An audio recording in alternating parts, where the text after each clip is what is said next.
Alrighty, ladies and gentlemen, gamers and all of you gamer-like products, it is Sunday, time to descend into the depths of Guilty Gear's Tribe FT7 once again, 15th week in a row. And what a card we have tonight. Originally planning for a 7-match event. I think one of those can't unfortunately be played. Rygand's match probably has to be cancelled, but the rest can be, as it seems, currently be played normally. Damn, that's so smart from me, because you know there's always somebody who gets last minute thingies. It is only smart from me, the mastermind, to plan too many games so that one can be comfortably cancelled for a maximum efficiency for the 6th event. Damn, so good. Anyway, let's take a look at the card. What we have for tonight. The Finnish Nago army has been replaced tonight by the resident Faust squad, both MrFariator and Attemon, who are still sticking with the characters, gonna be featured. We also have a very decent amount of non-European players on the card tonight.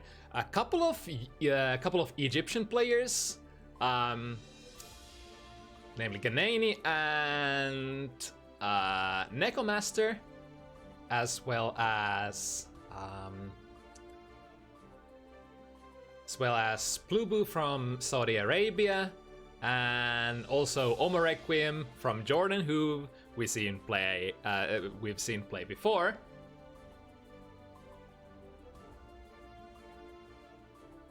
All of this enabled, of course, by the wonders of rollback netcode, is really why we're able to have all these fine players from different regions, plus players like amazing players like Anya, who would normally not be able to play against people other than people in their immediate region, if it was the good old delay-based netcode.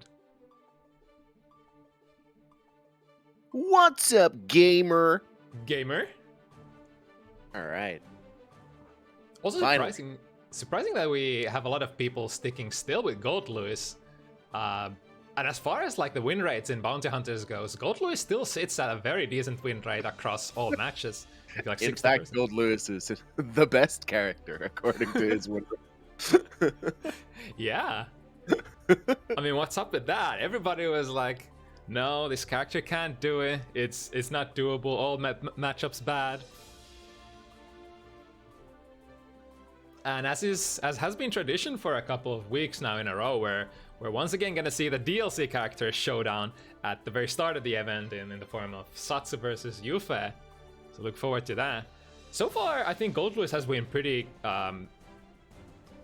triumphant in that particular matchup, but Satsu has been like fairly serious with the character shift so far, sort of abandoning Chip for now and just sticking with Jacko. It's been really putting on in the hours past these two events. Yeah. And I think Satsu and Jufee did play at the start of the week, and Satsu did seem to have Jufee's number for the most part. Wasn't like perfectly one-sided, but still was probably sort of a wake-up call for Jufee. And now it's time to see how much they've been able to put in time in the lab, because I think it was first time Jufee ever saw Jacko or played that matchup in particular. So, but I think we have both players for our first matchup in the room. So if they want to roll, we can roll anytime. So first matchup of the evening gonna be Sad Butter Leo versus May all day. Finland versus UK. Damn, that rhymed. Oh yeah, I love when that happens.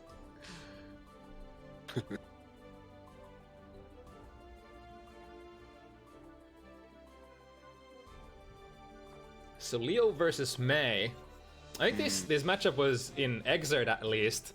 Definitely not one of May's favorites. How's the matchup in this game? probably like I might be biased because of my Exert experience, but like in this game, the matchup feels a lot more even. Mainly because Mei's neutral is a lot stronger, and I'd say that while Leo is, as most people agree, like one of the stronger characters in the game, that's mostly because of the pressure situations, and I do think that Mei has the tools to out finesse Leo in the neutral. In Exert in particular, Leo had a couple of tools that made the matchup kind of like borderline unplayable. 5H was kind of the god button that dealt with every option Mei wanted to do in neutral. He doesn't have that anymore. Right. Good. Then, as far as Mei's pressure back then went, she had to use a lot more options that could be reacted to with DP, which isn't the case in this game. So you actually have to guess. So that's like a big change as well. I think it's pretty even, I'd say, because once Leo does get in, Mei doesn't have any special tools to deal with that situation. The only reversal she has is obviously super, so it's that kind of thing. What's the button to? Oh my god, I need to lab this. How the chats to players in game with using keyboard. Frick. Hey Rygand, do you ever find a good chip to practice against? No, but I think I'm also not playing as chip today. As far as I understand. Yes, I think Somalia had some unforeseen circumstances, so can't play it today. Unfortunately, we'll have to. It do be. Yeah, sometimes it do be like that. But what we can play today is this fine matchup. Oh yeah, let's go. We've seen Sad Butter once on Leo on short notice, and this one they've been able to practice as much as around 5 days. So let's see how it's going to be. Fresh off of a set against Sad Butter. We gave him some last-minute advice. We'll see if any of it pays off.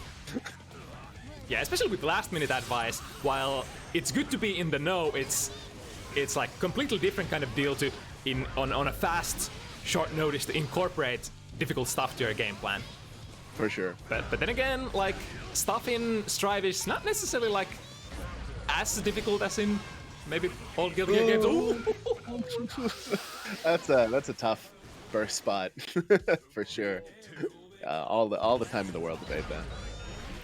Yeah, theoretically getting that burst off would have been. Oh my goodness! Just chaps it off. Nice patience from Mei all day. Not going into the shield gimmick. All right. See that. RC here. Okay. All right. Ooh, reading 3K, kind of risky. Oh, nice. We're in the know. The layer 1 option for Leo's pressure. If you see the Rekka 2, or I guess you shouldn't call that Rekka 2 because he doesn't really have Rekkas anymore, but the old, I guess Berserker Slash is. Berserker Slash is pretty good, yeah. Yeah. It's a weird tool in this game because it's definitely throwable if you just do it, but it's a lot harder to kind of figure out when it is throwable and when it isn't. It was an Exert, I think. Yeah, because I think in Exert, as long as your timing is, or if your reactions are on point, you should be able to throw it every single time. But in this game, it does have a couple of frames, or I think at least one frame during the cross-up where it just can't be thrown. Yeah, and I think Leo has quite a few like buttons and pressure situations where he can just time it in a way that it doesn't work out for you. Ooh, very nice with the use of PRC, able to slow down the time and see the command grab coming. Oh yeah, I like that. Oh, the jump heavy. Ooh! Wild DP, but hey, you know what? If it works, it works. Up to the respect after the jump D. And now again, sliding under that 5B. It's been Sad Butter's go-to way of defending against those neutral dolphins, but that does open you up for buttons like 3K from mid-range. For sure. A good recognition there. The thing too, obviously, is to vary up your options. Blocking, as we all know, is a fairly low-risk maneuver. So throwing it out every now and again, that illustrious block man, Yeah, it can be quite rewarding. Yeah, it's. I feel like one of those mindset issues. A lot of players are very uncomfortable blocking the S Dolphin and want to Sure. like sort of force it at neutral, taking risks. But there it is. Look at that. Hey enough. Of course, Not really capitalizing on getting the 2K 2D though. Not quite. One more hit for. Ooh, Nice whiff punish. Could have been big. I would Yeah. have tried and whiff punish with Berserker Slash to get Mei in the corner, but Yeah, difficult choices there. I think Sad Butter didn't quite have the 50 meter yet to RC that. The first set of the old Rekka sequence. Oh god, I just want to keep calling them Rekkas. The old Exert brain works against you in this game. all right, 3K doing a lot of work here. Has been able to open Sad Butter up. Ooh, that's nice. Yeah, that's definitely something that Sad Butter has to have in the repertoire. RC for the wall break. Very nice. Now has to go back to neutral. Ooh, all right. We're in the pressure. Oh. Yeah. Just runs in for the throw, but didn't actually throw Sad Butter into the corner. That's kind of unfortunate. Yeah, in the spur of a moment, sometimes you don't get to choose the direction right. It's like, I guess the safest way is to always back throw, sort of, so that you can, to some extent, option select blocking as much as possible. Kinda. Of course, like, it could be... I'm not sure what Mei All Day's history is with Guilty Gear, but if they are a tried and true Exert gamer, then they might be throwing the wrong way on accident. Because Mei used to have that inverted throw. That's a weird thing in Guilty Gear. I guess it happens in other fighting games as well, but especially in Guilty Gear for some characters. Using a lot of those lows. You really shouldn't be getting away with this many 3Ks. Ooh, again, with a great safe burst bait there. Not really sure why Sad Butter is not blocking low in those situations. There's not really like an overhead option to be worried about from that range. Yeah, maybe trying to escape the throw options by jumping out, but getting caught by the lows as a result. Again, oh my goodness. Here we go. Use the RC. This should. Oh, accidentally dash cancels the CS when you actually want to do a micro dash into another CS. That happens sometimes. Yeah, Sad Butter definitely ready to capitalize on that. Pushing Mei All Day to the corner. One more hit. What's it gonna be? All right, that works. That works. We're on the board. I think that was a stuffed Dan's P. Yeah, that button. One of Leo's best anti-airs. For sure. Very quick. Very quick. An amazing hitbox. The only downside is you don't have access to that without, obviously, that back turn stance. That's kind of been sort of like the downfall. I don't want to say downfall, but the downside of Leo's neutral. That's funny. 6H whiffing from a range where it previously hit is a bit... I've not seen that before. A situation you've never seen in Guilty Gear before? Well, I never. A quick break. Would have probably... Yeah, the wall kind of saving Mei All Day there. Deciding to burst. I mean, I respect that. Nice! Falling out the throw. Yeah, Sad Butter being like, I am not gonna get animate here, full screen, dash into a throw. It's such a common thing. Leave, Blaze Blue player.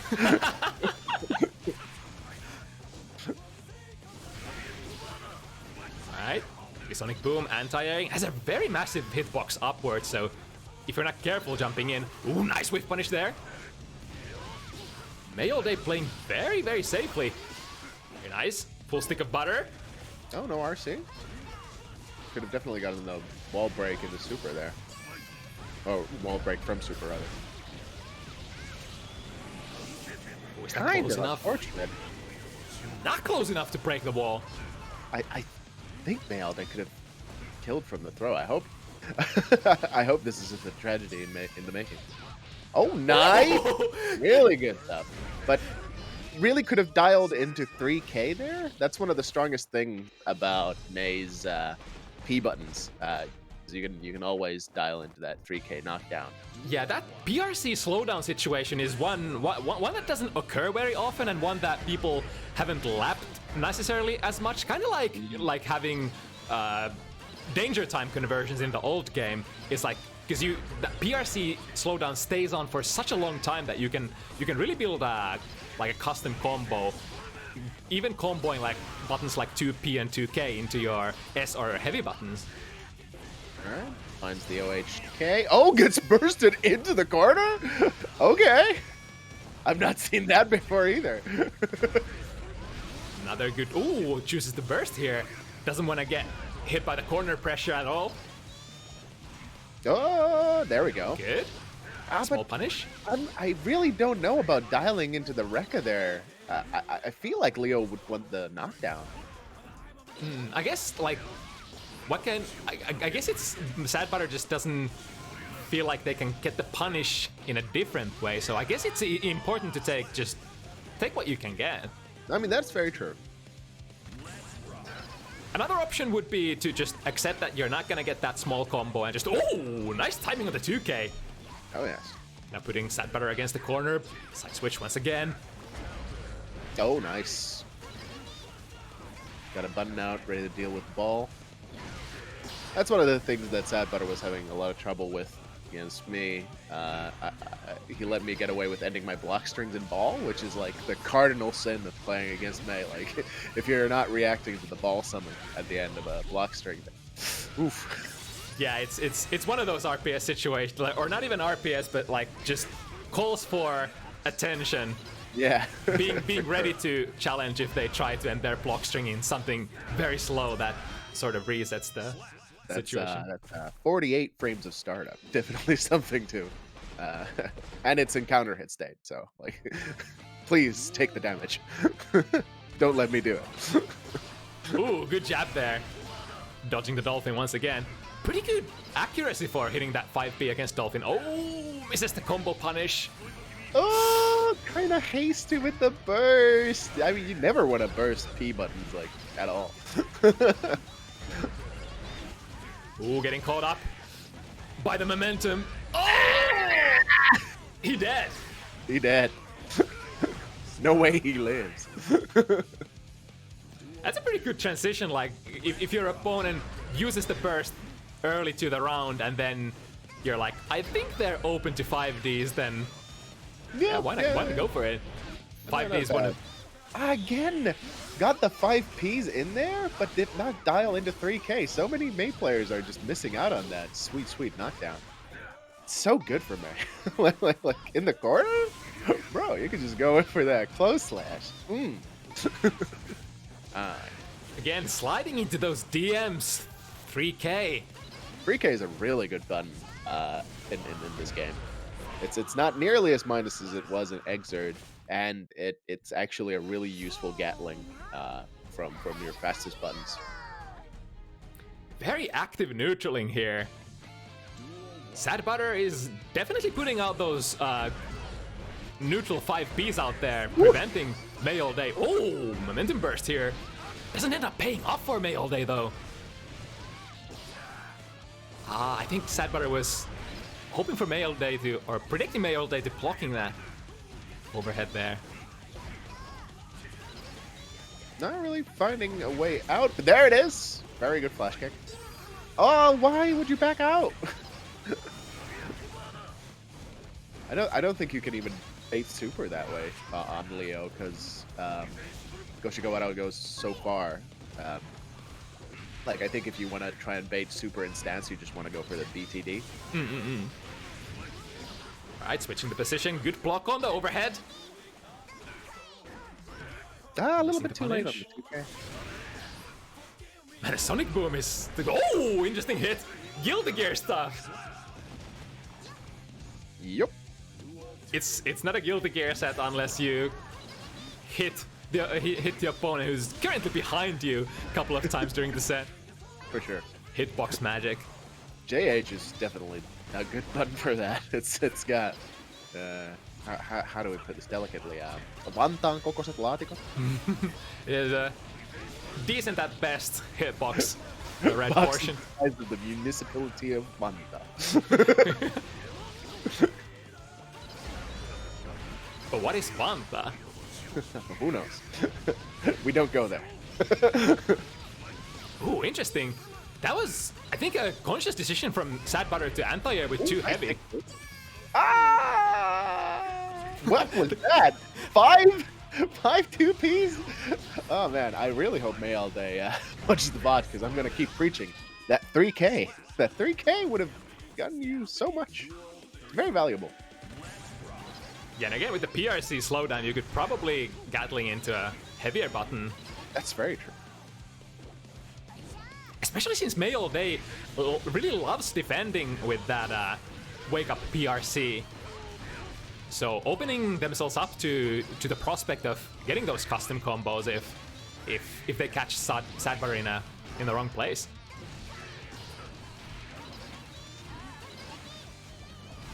Active blow. Oh my god!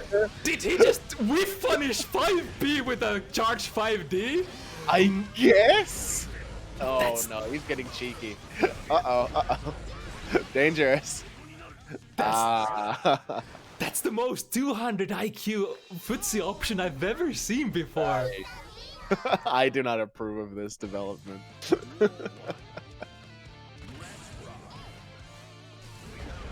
I mean, is that the first time May all day has taken the lead here? pretty much. Now, Oh, what? Just really going for that 5D now. I wonder if it can be used as because you can hit 5D charged even on an airborne opponent. So if Sad Butter somehow extends themselves into the disjointed 5D, maybe like predicting for Sad Butter to use like 2D or something and catching with the charge 5D. I don't know.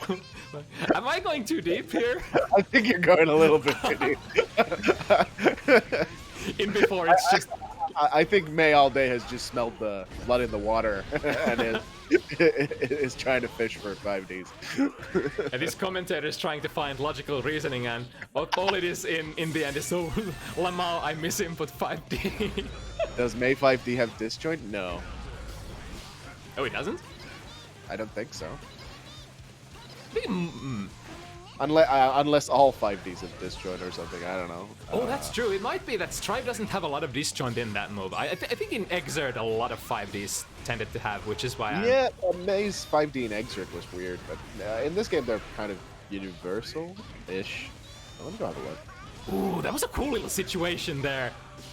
After the YRC resulted in an air block situation, now one hit from each player. There we go! This time manages to hit it. And it wasn't even the Dolphin that time, just calls out the dash forward.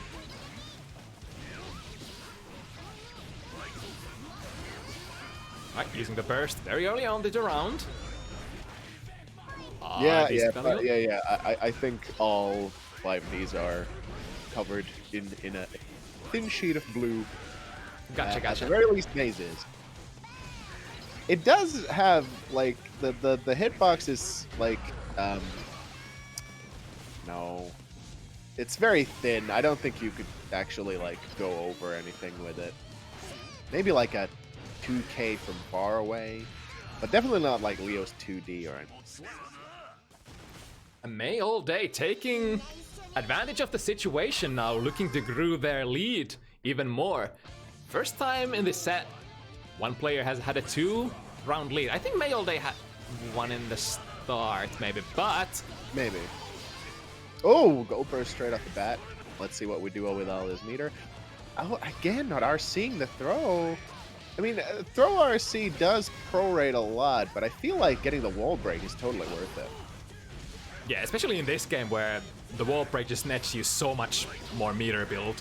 Oh yeah. And if you're a character who doesn't necessarily need the pressure desperately, I think in that sense May and Leo are very different. Leo wants to avoid breaking the wall a lot of the time, unless they get like a super breakage. Because with Leo, because with Leo you would much rather just stick to your opponent, whereas Mei can definitely play neutral. One more hit. Man, at this point, oh, he tried to survive. You can kind of see the reasoning, but God, Mei all day was just keeping it safe with those far-reaching S buttons. Oh, I don't think he meant to do that. Alright, good anti-air. Uh-oh. Yeah, I think Mei all day has been turning on the heat with those, especially the 2S's. Now, if you go 2S, early they've been using the Dolphin Raw quite a bit, in which case those 5Ps from Sad Butter would potentially catch. But if Sad Butter tries to swing 5P against that 2S, it's probably not gonna work out very well. Oh, 2D punish, nice. Gets the side switch. Yep. That BRC has been doing so much work. Oh no!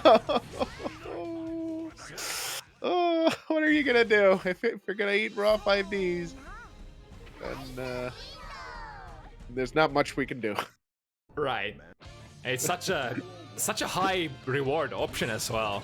Oh yeah. In addition to being an overhead. The argument, of course, is that it is reactable, so that's why the reward is so obnoxiously high. But then, if you're not like a player who's used to seeing a lot of raw 5Ds, then I guess it could be hard to react to it. I don't know. Yeah, and as an average 5D blocker, I can't relate. Like, sometimes even like high-level players get hit by that when they close off that option from their active memory stack. Because it's like it's established as something that should be always blocked, so you just eliminate it from the equation. Oh, a little bit late on 2K again. 3K in this game is minus 13. So it is very punishable, but it is a lot less punishable than it was in Exert, where it was like minus 30. Really important pressure here for Sad Butter. The urgency is starting to kick in. Sad Butter can't drop this round, has to take it here, and that should be enough. Yes, 2 hits from that flash kick. But this is still a set point for Mei all day. That's a very good start as well. Oh, nice! Cancels it as well. Is so important, especially for those DPs. When you hit a DP, there's nothing much that you could... Oh, no. No. Like I can't believe it. Is this the story we're going to be telling in regards to this matchup? Just oh no, 5D one thing. Right, nice. Patience gets the punish, which is the position and the overhead. Sad Butter is gonna get a wall break with this. Hard knockdown. The Mei all day has 50 meter, has reversal options available. Oh, just opts to... Yeah, opts to not play it out. Good anti-air. Alright. Good first. Kind of maneuvering himself right beneath the JH, fortunately. Players using all of their options, and there it is. Really should be trying to 6P more in those situations. JH is, of course, an amazing button for Mei, but it is not disjointed, and it should definitely be checked with your 6P because of the upper body ability. But yeah, Sad Butter was finding a decent amount of those anti-airs, but not consistently enough for I guess didn't find it that time. Let's put it like that. All right. Next up, we've got no, that's MrFariator. I mix up our two host gamers every time I see them. Yeah, the power duo still sticking with the Faust, even this patch. For sure. It's kind of like it's probably gonna be like banking on the future, because there's no doubt in my mind that Faust is gonna get buffed eventually. I like that attitude. I recently hosted a small Järvenpää offline at my place, and we had Palo here, who's a resident Anji Copium gamer. Like, they're definitely gonna buff him in October. Like, no way they don't. No way they don't. And I'm over there like, yeah, I've seen Arc patches before. I know how this goes. Yeah, it's not. It might not be like.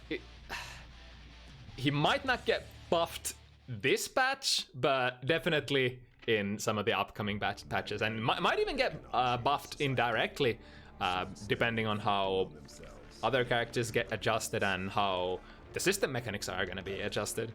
Very true. That's the thing I'm looking forward to the most regarding the October patch. I hope there's some like actual meaningful system mechanics changes, like I don't know, making IB more relevant, or making IB more relevant. How about giving us points back, maybe? I don't know, like give us options. Yeah, and it's very likely that something like that is gonna come along, because currently, like, as Strive stands out, to me, it's like it's missing something. It's missing some options, especially on defense department. I think there's some amount of finesse that's kind of missing from a lot of defensive situations. I think what like a lot of people are sleeping on is how good FD is in this game, because it's really good. But it's just that it can't carry the defense game on its own, I don't think.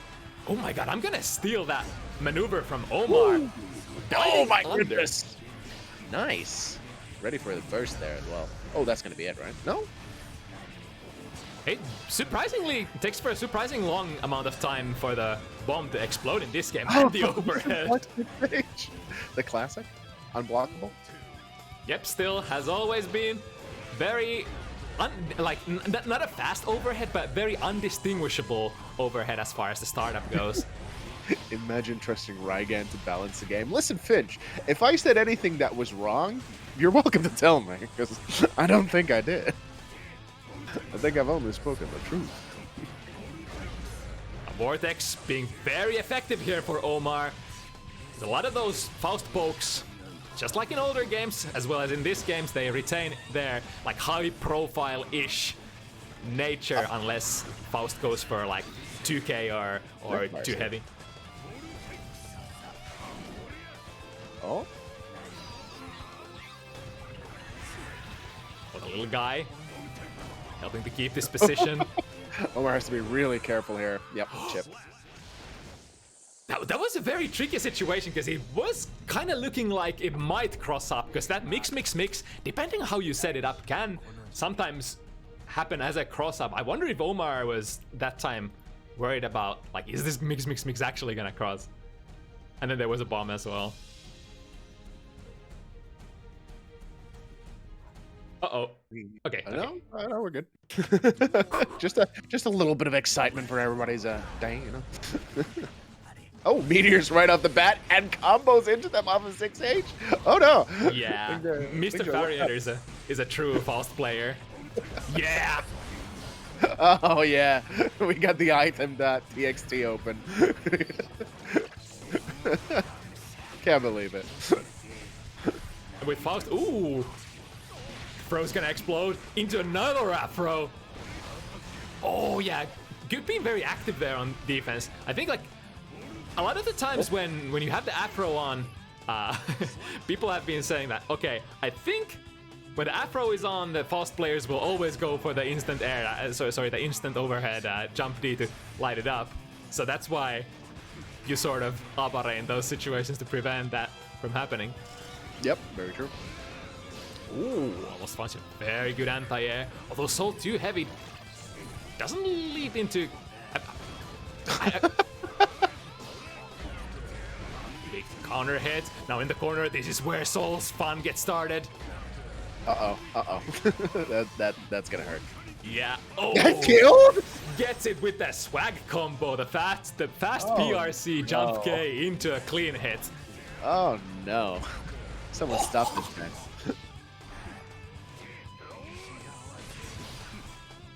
Oh. Yeah, very patient, but like, I don't know. Like, I think there was like a moment's hesitation the moment Omar came in. That's unfortunate. I'm just trying to get this Soul out of their Get back. off me! All right, wall break. What a relief. it's really what this matchup boils down to, because once Soul gets close to you as a Faust player, you don't really have a lot in terms of like what you can do, other than you do have your special crawl, which works for going under far slash, but yeah, that's very execution heavy though, so that's oof. And also very dangerous. Yeah, exactly. Not an option I'd want to have to depend upon, personally. But surprisingly, like, one of the most damaging, but oh, just double explodes there. Oh, Barely missing the air throw. Not with punishing Bringer, which is actually possible now. It's pretty cool that you can do that. Ooh, from above, and finds the DP. Oh, he touched the mini. Baby raid. Oh, object impertinence. Extend the pressure, yeah. MrFariator catching that little bit of a landing frame there. Bombs. Oh wow, hitting the bomb back with the love. That's actually one of the coolest features, that Faust items can interact with other items as long as they have a hitbox. Oh. That's it. Nice. Stuff. Vortex, obviously, depending on the matchup, can be used as a situational anti-air. Sure, yes. True. Or that's what Soul players want to believe. Nice check there. This is not quite gonna lead into a wall break. Big throw. Oh! But not gonna be able to pump enough damage to seal off the deal. At least Faust does have an option to break the wall now with the super, which wasn't a thing earlier.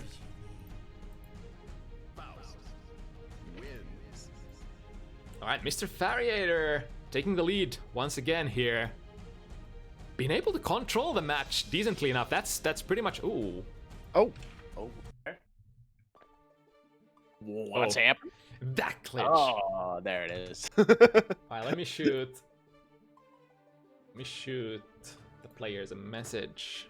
Wasn't there like some sort of tech we could use here? Yeah, I remember. wish. Oh, damn.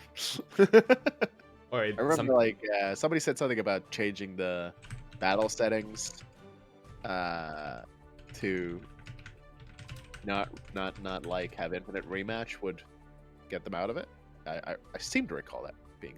Oh, you mean returning back to the lobby after every single game?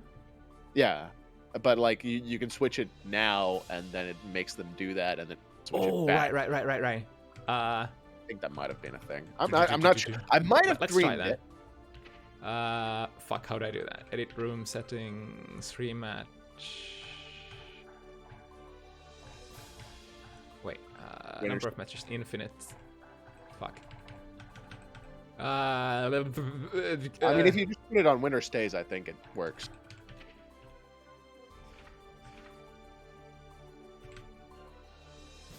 Maybe. Guess we'll see. Here's open. That was a very quick match, though. I wonder if they caught on. It's entirely possible that they did. And then I would also have to flip it back to Yeah. rematch, like so. All right. Yeah. Micromanagement. So, was that an actual match they played, or was it? So. Yeah, I do think so. So one for Omar, it would be. Yeah, Omar did win that one. I'm just okay. It was a real match. All right.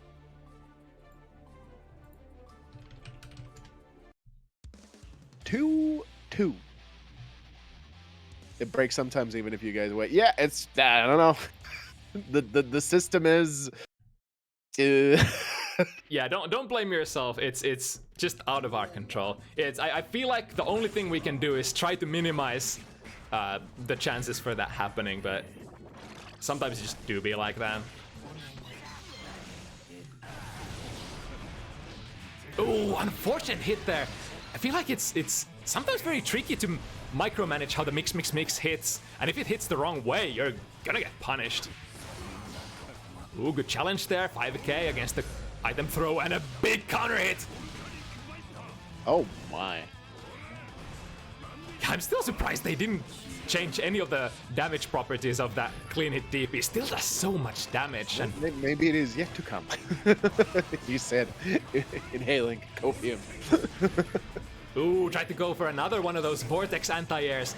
Omar did have success early on diving under those bag throws, but the timing is a little precarious, I feel like. Because you sort of have to manually choose how far you dive with the vortex. Ooh, that's a big one! Into the corner. And now the fun begins. Plus frames into plus frames. Oh! Alright. MrFariator manages to get out of that sticky situation. Nice. Ooh! Was hoping to hit with that DP there. Ah! Oh! No! Oh, all right. Very critical drop, Omar there. Let's see if FT7 can engage here. Yeah, the usual stuff. Sees the opponent in the air, scoops them out, and at that point it's only like the only thing you can do as the party who is in the air is guess strike throw.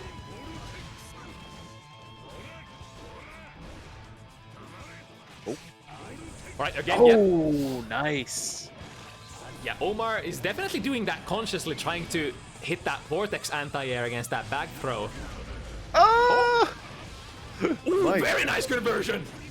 2H anti-air in that situation. Pretty nice. Yeah, that's pretty cool. I don't even know what to get for 2 heavy, because that's really not an anti-air for Soul that much in this game. Doesn't really have a good anti-air hitbox anymore. Oh, whoop. Oh, okay. I was like, that didn't trade, did it? I think the bringer traded.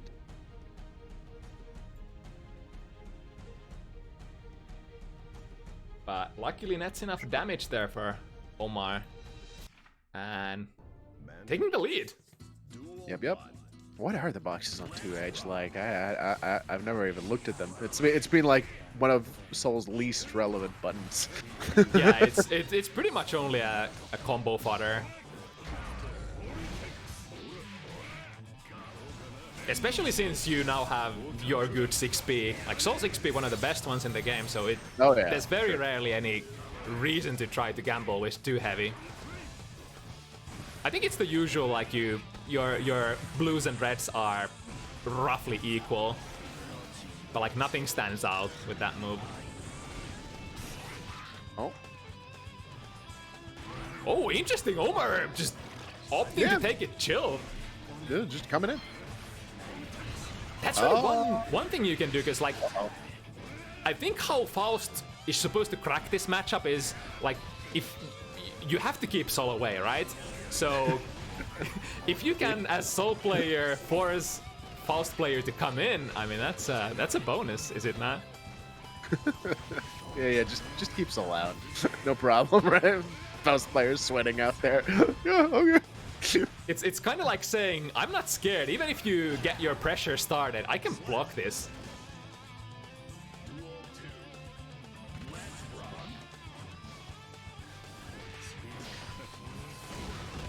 And that 2P round star is very, very potent against Soul. Oh, far slash counter hit into, drops the combo, but still has the corner position. This is pretty fine to be as a Soul.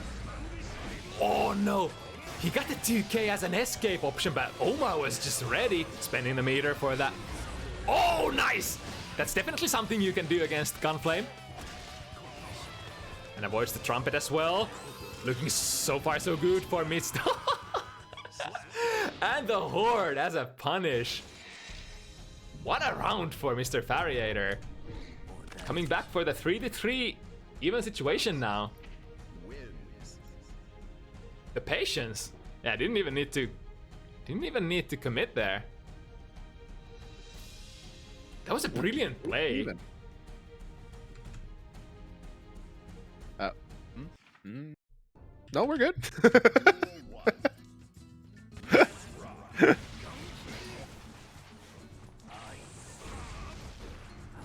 Alright, this time. Oh, that's pretty scary. When you're close to the corner, you can potentially end up bouncing the bomb in your own face. Very nice combo. Soul damage into Fafnir plus flames. Ooh, interesting.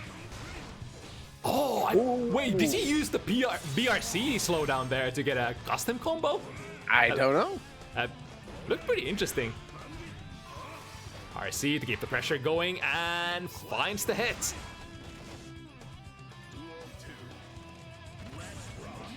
The tech? Man, I feel like a lot of the tech that's still like undiscovered and just bouncing MrFariator around and still gets the wall break. But yeah, a lot of the tech that's still like undiscovered is with the potential with the RC, especially BRCs. Oh. Alright, very good timing on the burst. Vacuuming Omar into the corner. Oh. Not sure what Omar pressed there, but it wasn't a good idea.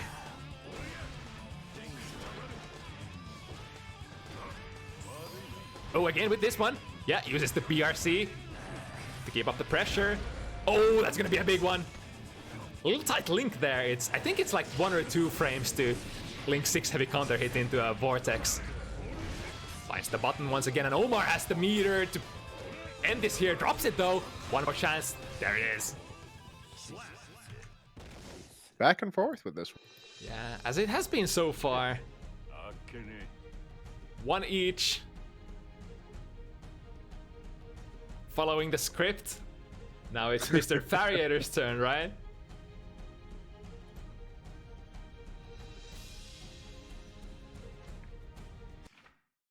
I feel like this is probably like a fairly stressful matchup for Faust, because you, against heavy hitters like Soul, you have to be able to RPS right more often than Soul does. Like you arguably, I wonder if you even have like consistent enough options to like be the guy who wins the RPS situations more than your opponent. God, I wish I was the guy who wins. That's the dream. Oh, Michael Bay! And picks it up as well. One extra hit, but still pretty cool. Man, that's... I feel like that would happen more in Exert at least. I think always with the old Faust, the most beautiful things happen when you're able to do very unconventional like combo things with your items, and I feel like you don't see like item interactions that much in this game necessarily. Like sometimes you get the combo into the bomb, but in Exert you would do that all the time. I wonder if it's because the bomb just takes longer to explode now. Very big soul damage. Now one hit away from blowing MrFariator up.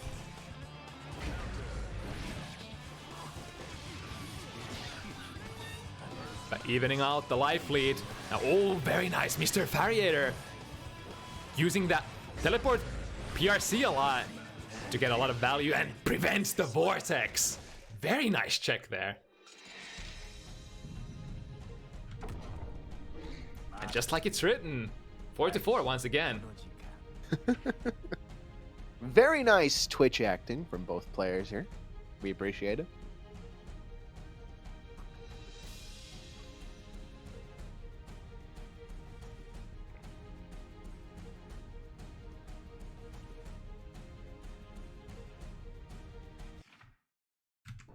I just noticed I think I have a typo in Omar's name.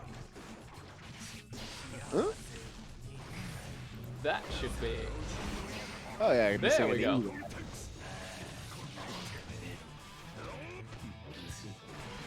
How careless of me. I thought this was a professional production. I can't believe it. As if. Now Omar picking up the tutor. But still, MrFariator is just able to control the flow of the match very well. And it's not only that, but in conjunction with Omar willing to be like fairly patient. You don't often see this amount of patience from Soul players.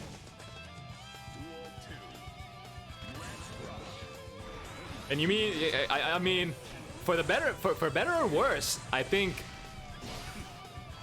especially if you're fighting against someone who is very susceptible to, you know, not being able to keep up with players who play extremely fast. I know for sure that I am one of those players. It can end up working for you or against you, but ultimately you gotta go with the style that you feel is the best for you, that you're comfortable with. Oh, at the tip end there. Nice burst. Ooh, interesting. Able to get a trade-off in that up teleport situation. Meteors out and combos into them just like that. Very good. Good stuff, and MrFariator now in the lead. Alrighty. Bomb Bound turn better than Soul? Manga S? Is this true?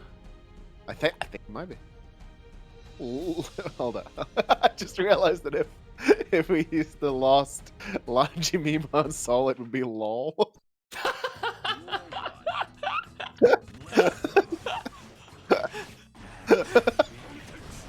Oh my god.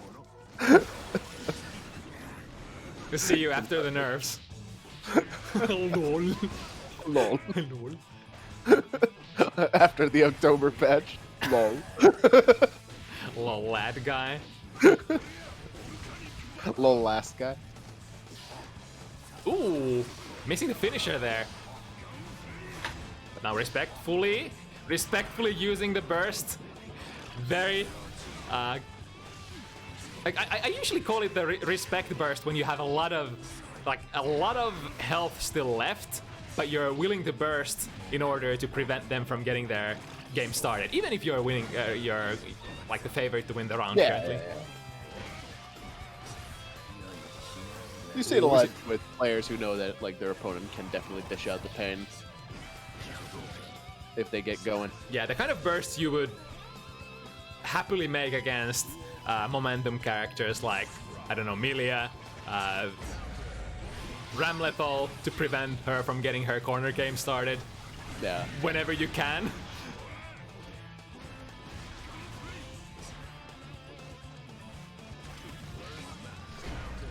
Ooh, nice frame trap threat with 2S. And oh, okay, get the mix punish.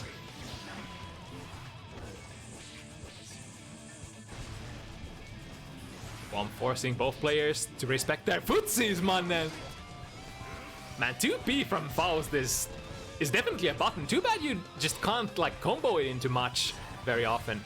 That seems to be one of the biggest problems for Faust at the moment. Oh, the classic bursting immediately after the big counter hit Far Slash. But MrFariator is still in a good position and punishes the SDP. Out of all things.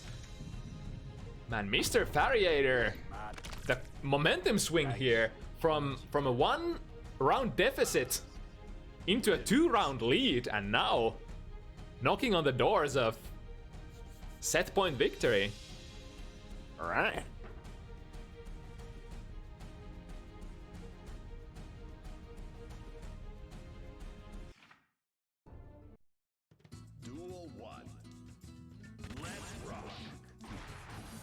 Again, the round starts 2P from Faust. You're, I think, at best able to clash with that button, leading into very interesting interactions. Oh, nice. Tries to maneuver around the little guy, but in the end, oh, combos into it as well. Very nice. I feel like a lot of why it has taken Faust players to get started for a long time is like you have to put effort and time into learning a lot of the specific item interactions in this game. And MrFariator has been displaying a very decent amount of what you can do with the items.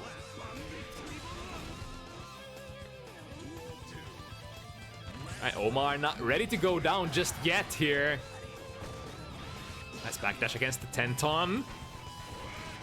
A little too slow with that 6 heavy there from MrFariator. Both players looking for that one big hit. Who's... Oh!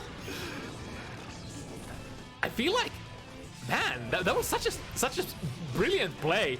Predicting that Omar is gonna dash in for the tutor and then punish that and avoid the horde. Very nice. I think that's why Omar has been... That's why Omar has been getting hit by that so much. They've been looking for the anti-air with... I'm not sure what button they're using. Maybe... Is that too heavy they've been using so far? But looking for that positive trade there on the up teleport situation. Unfortunately, getting hit in that situation a lot as well. Might have not been what Omar was originally planning, but definitely works out for him. That 6 heavy counter hits, leading into big damage, and now here with the wall break. One more. Yikes. One more to stay alive. Oh, nice. Hammer anti-air. Too bad there's no stun in this game. Too bad. Yeah, agree. As a Mei player, I agree.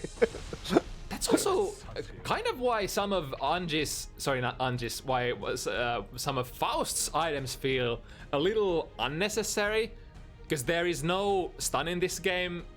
It's like what good is like, but what's the difference between a hammer and a 10-ton weight, for example? Yeah, I feel like you should be able to convert off of hammer if it hits midair, like consistent.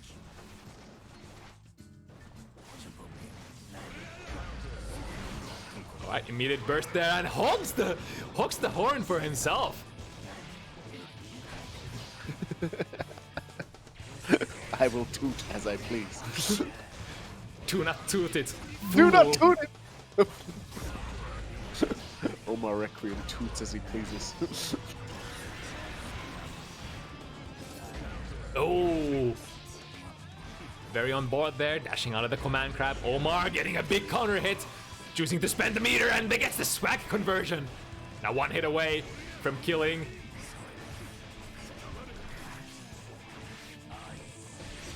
Ah! Almost. Finds the bandit. Ah, but too far away for the RC blast to actually hit. Still, finds the wild throw. Damn, Omar really looking to stay alive here. One more round to make it even. Can't believe there was still time for that 6P after a whiffed 6H. Ugh. Oh, too close. Explodes. Both player up. Oh, that's gonna be a punish. Yeah. MrFariator has been pretty good at punishing that SDP. Now with the tail end. Actually clipped by the end of Mix. Finds the 6P. Still anybody's game here. Omar does have the critical 50 meter. Good air throw.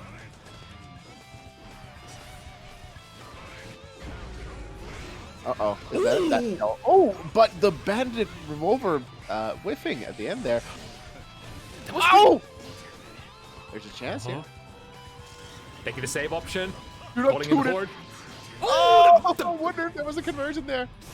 Ah! Good block. And just dashes in. Very good.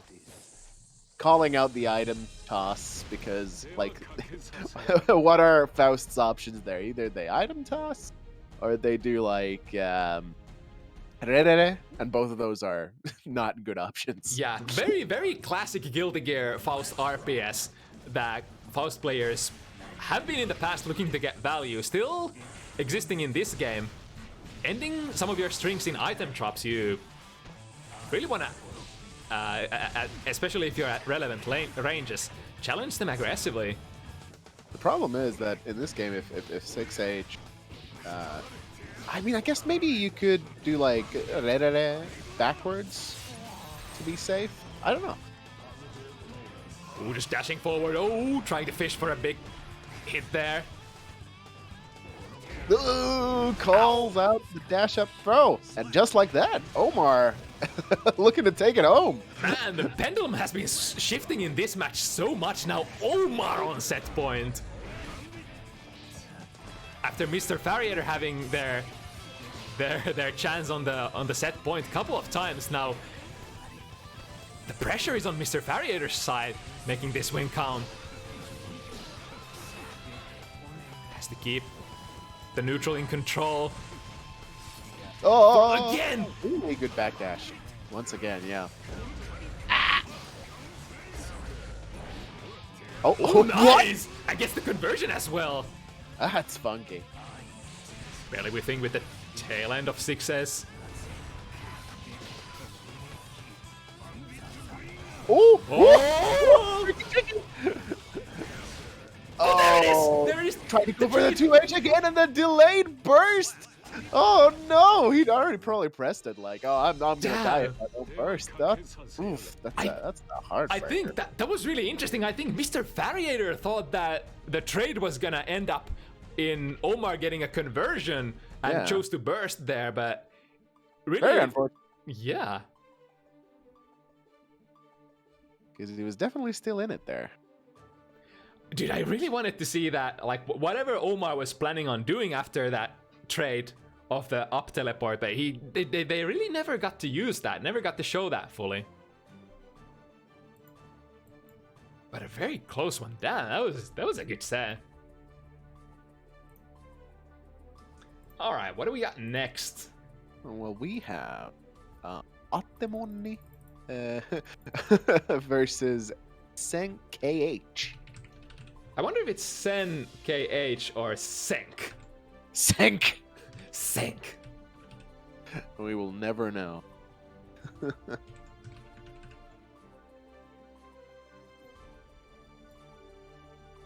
So is the match against ULTINEET happening in my case? Because I see her shit posting in chat. I mean, options are still open. If you guys want to do it, you can do it, but Oh, you can? Oh, I haven't labbed against Nago either, now have I? I've been labbing against Chip. Almost the same character, I guess. So.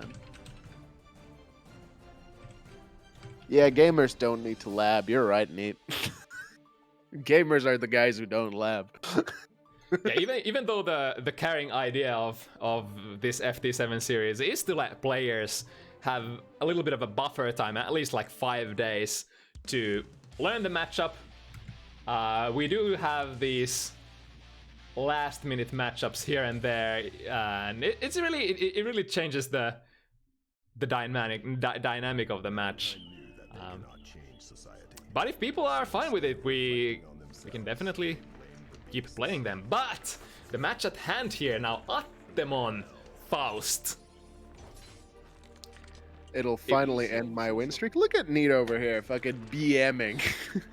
You know, that's the sort of shit you say and then go on to win afterwards. Like, can't fucking believe this gamer.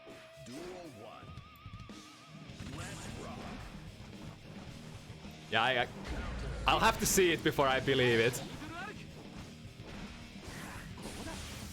It's like Neat, one of the few players still undefeated in the FT7 series, even after so many matches. Oh, that was a double bomb. Alright, punish there. Yes, good. And a decent one at that.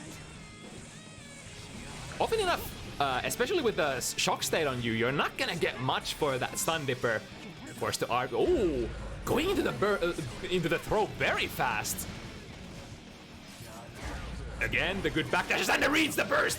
SenKH looking to bring this round back. Good anti-air with the 5B. Switches unfortunately his position, but the pace of the match. Man, Attemon was not ready for that, and neither was I. Steals the round back as Kai.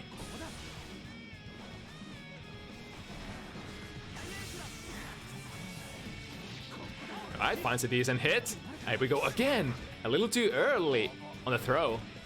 Damn, only beating Attemon was a surprise. Neat over here, going crazy with the heel turn. Every other win was exactly as expected.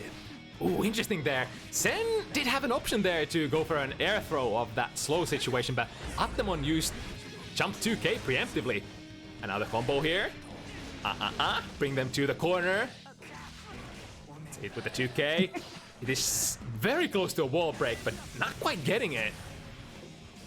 I wonder if Faust would prefer to break the wall or to maintain the position. Nope. That's minus. Yep.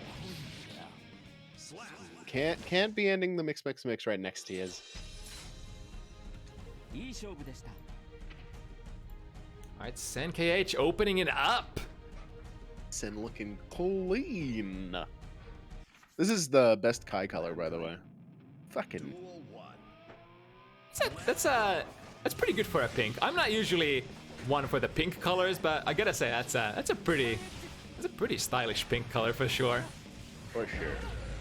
Attemon has been actively using that crawl to go under those fireballs. Very essential tool for any high-level Faust player's kit. There are so many situations where you get to use that now. RC with, oh, unfortunate drop there. Surprised to see no Leo. We had a Leo in the first match. Uh-oh. Oh, the hit stun was over so fast. Haven't seen that very often. Sets that throw in fire. Hey! Alright. And catching it up. Oh, baiting burst? Who would hard bait burst? Not prediction me. there as well. Stuffing the Fudre arc. There's a very slow pressure reset-ish kind of move for Kai. Depending on if you have the shock state or not. Finds the low with 2S. Ooh, footsies.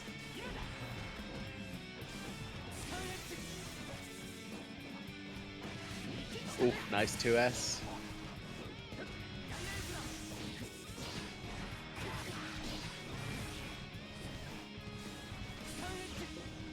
Yeah, going under. Both players Really? looking for that one good hit. Yeah, he was a little hesitant there. If you wait for the RC for too long, Attemon already had a button going active, so Sen had to respect that. Using the threat from that mini Faust, getting a throw. And one more for the road. Oh, the insurance! The hammer there, getting the combo! Man! You would think after that burst you're safe and ready to go and chase, but no. That's why you have to pay attention to the items that Faust is throwing. Not just as Faust player, but also as the opponent of Faust. Good check there again. Preventing Sen from going in with a Fudre arc. Oh, almost a Michael Bay combo. Not quite. Man, I do wish that bomb exploded a little earlier.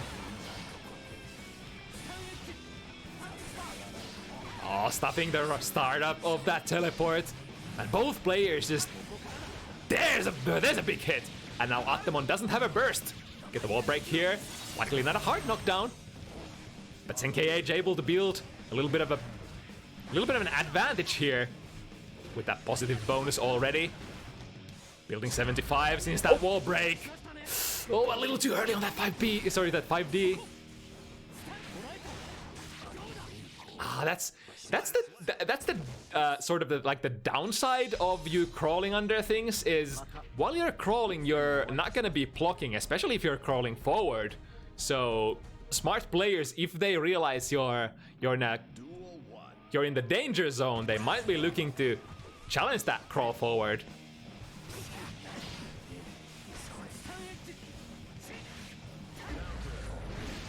Nice hit confirm into a mix, and here we go. Attemon so far hasn't been able to get a lot of... Oh, that was so smart. Forcing Attemon to respect their own bomb there. The burst baited. Oh my goodness. SenKH has had a keen sense of smell for those bursts so far. And big damage coming in because of that. Here we go. The YRC. Attemon looking to fight back this round, but the life lead and the meter lead because of that positive bonus. Too much for Attemon that round. And back to the footsies. Definitely a nice upgrade. Oh! Cut by the Fudre. Oh, that's a lot of damage. Whoa, what? I like that conversion. What? I've never seen that route before. Very cool. Yeah, because of those bombs. My guy Kyle with the damage? Kyle Kiesk? Can't believe it. Yeah, all those changes for Kai, opening up new opportunities. Oh, nice! Yeah, there's the combo into the bomb. Have to respect the mini Faust and keep up the pressure. Attemon can't afford to get hit here by anything relevant. Just jump into it. Oh, here we go! Combos into the mini. First. Really wants it. Oh, just jabs! I see you POCing, boy.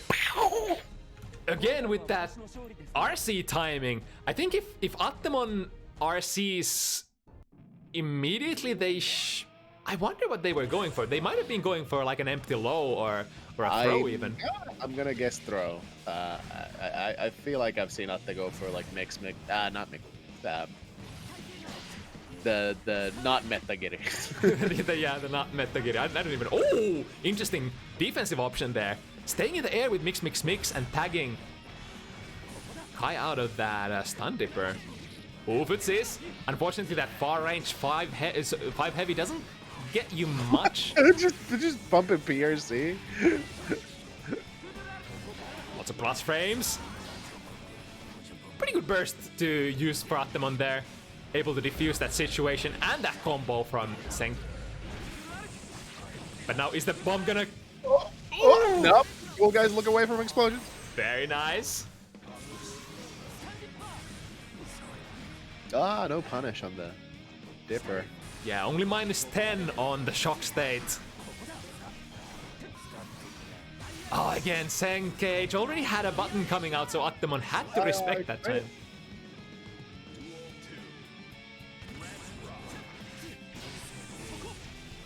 Okay, crawling under. Oh, that's the downside of using those jabs. Not really leading into much for Faust.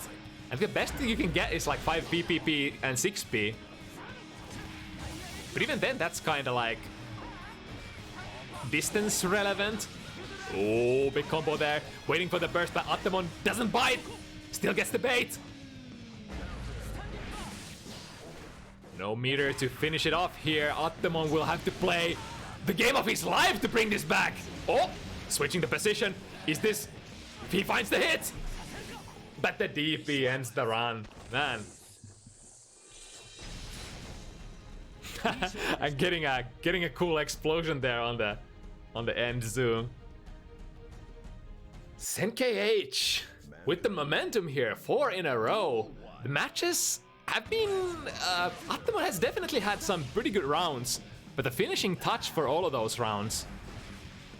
MrFariator said AQK give Atte a point, but I'm not. Has Atte won a game? Did we miss it? Did they? Oh my god, sorry if... I don't remember that. I'm not sure if I've spaced out, but... Gosh, I'm really sorry if I actually missed it. I don't know, MrFariator. I guess you could check the bots. Big damage coming off 5D, and that's enough, yeah. All right.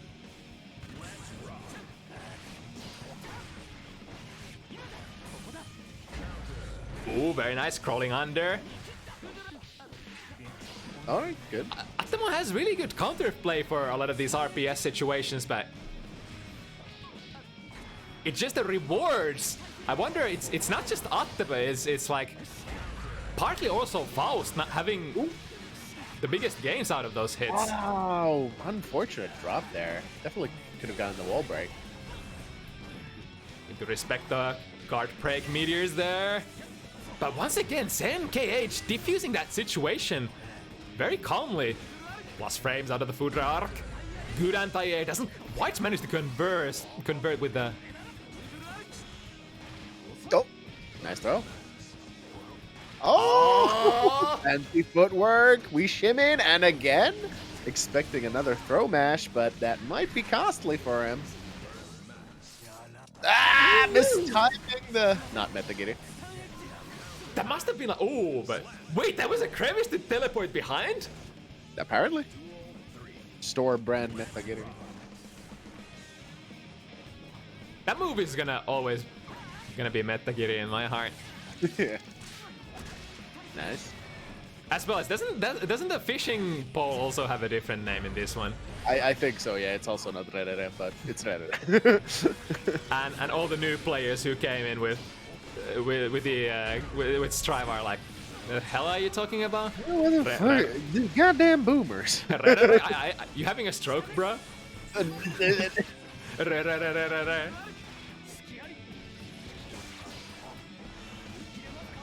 Ooh, good block there, but the 5B not hitting far enough. Alright, so FT7 has confirmed that he was dreaming up this point, but that's it, but... Oh no, baiting! Hard baiting the burst! No! Why would you do that? I mean, there was a lot of decisions going into that, because technically it was gonna kill on the next hit, right? Yeah. So Sen basically said, I think you're gonna hard bait, so I'm not gonna burst. But I wonder if there was a little more burst safe conversion there to be had.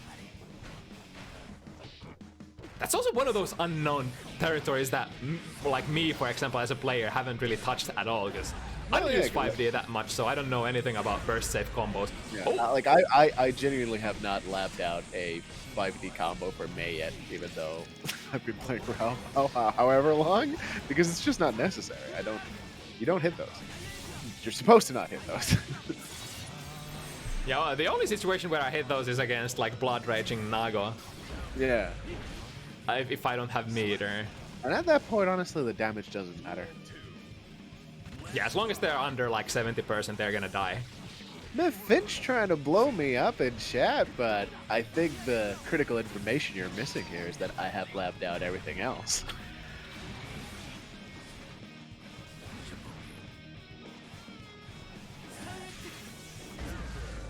Ooh, hits it home good. Hit confirmed. But again, not with the biggest rewards here.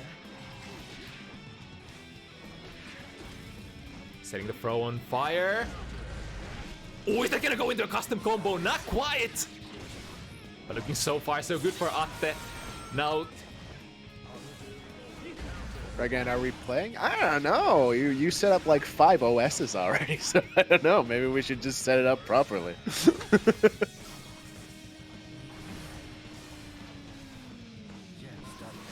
Oh! I feel like the teleport PRCs are especially good for end of the round snipes.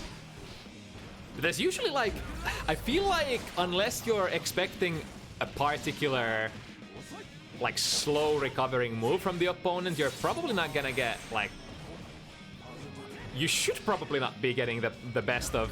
Oh, big counter hit here though, that's gonna lead into a kill. Ouch! Sen looking real clean.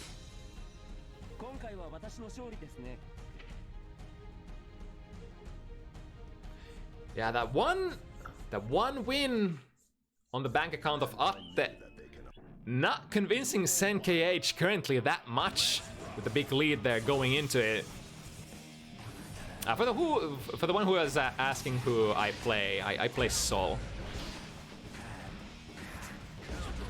Who finds the low? Sen opting to spend the meter. Oh, landing straight into the horde. A lot of plus frames here. It's one of the things that you kind of want to avoid as much as possible, especially when you have shock state put on you. Avoiding taking the food re-arc, because that's going to lead into a lot of plus frames. Oh, interesting. Wait. Kind of looked like a burst bait, but Sen didn't have a burst to speak of. Footsies. Oh, that timing, that patience. Oh, no wall break though. Mix.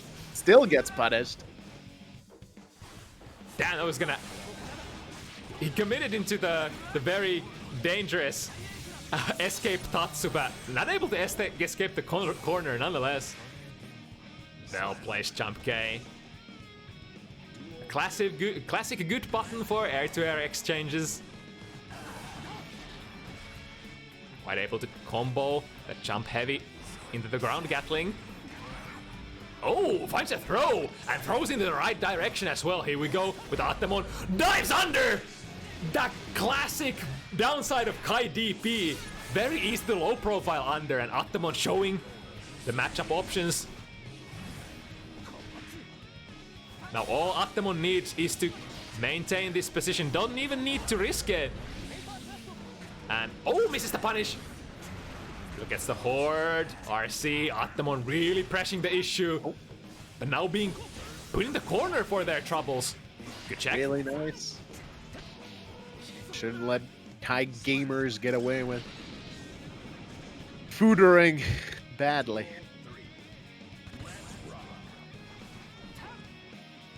Interesting option there. I feel like there are like two kind of Faust players there looking to take that round with either just outfooting at the end or going in. My goodness. Uh-oh. Sen saw that coming a mile away. Big damage, and here's the hard knockdown as well. 5k, the classic. Very patient there. Atte didn't have 50 meter. I guess the round still. SenKH. Now on 6. We're entering the critical territory here. Atte's gonna have to work so hard to bring this back. Yep, yep. But especially with the damage difference, it's gonna be so hard. It feels like kind of same. Oh my goodness! And gets the conversion, the extension with 2k. That was so cool. That's 60% of your life. Kyle Kisk. Good whip punish.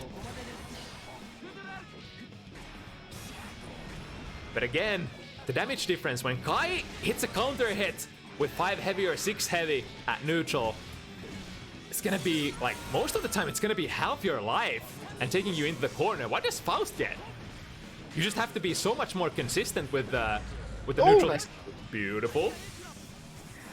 6p, full screen, doesn't lead into much, but does interrupt the red. Oh, sees that burst from mile away once again, and SenKH set point here. Beautiful.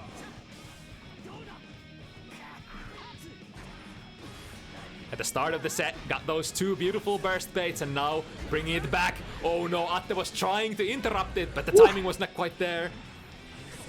Dashing under the knowledge. All right. Using the plus frames or the minus frames for Kai. Dashing in, getting the mix-ups. Ooh, no conversion there. Oh no, not triggering the mini. That's weird. Fire that one. Oh. Oh, thank God the mini. They're interrupting. Again. Okay, trade for Atte. Throwing all kinds of stuff and the kitchen sink at Sen. Oh no! What are we gonna do with that 100 meter? We have to live here. Oh no, there's no combo there. Oh no. The pressure extension gets the hit. 0 on block. Oh, what? Again, He just stun dippered himself into the mix. yeah, that's the second thing that's been happening. Using the mix to hover over the stun dipper, but it's not done yet. Atte needs one more to stay alive. After that nail biter, he has to pull themselves together and bring it home again. Uh-oh. Nice read. Good jump out.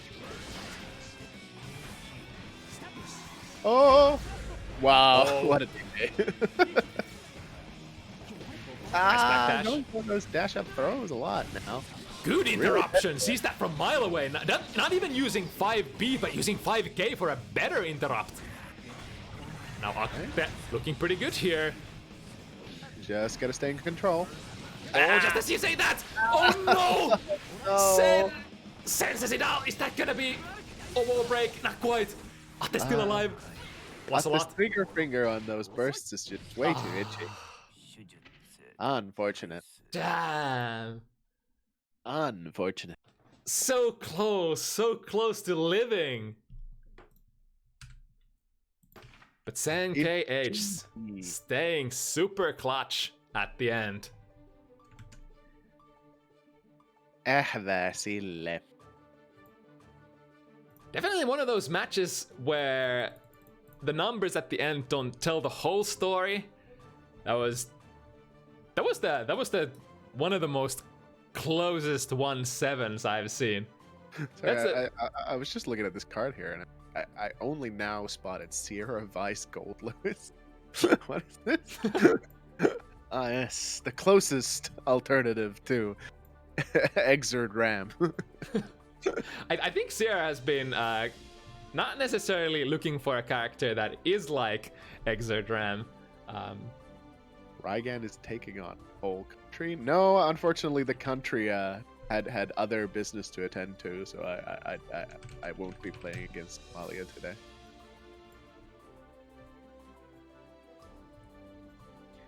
Alright, an interesting match coming up next. Nekomaster Ino from Egypt facing off against Plubu Potemkin from Saudi Arabia. Oh, damn, alright.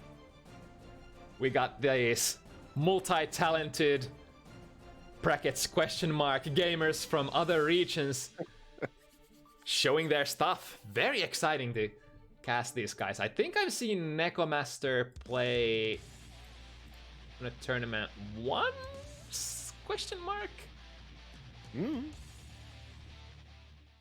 But for the most part, very unknown territory, at least for me personally. Let's see what these guys have in store. So, Yeah, Ino versus Potemkin. Oh, okay.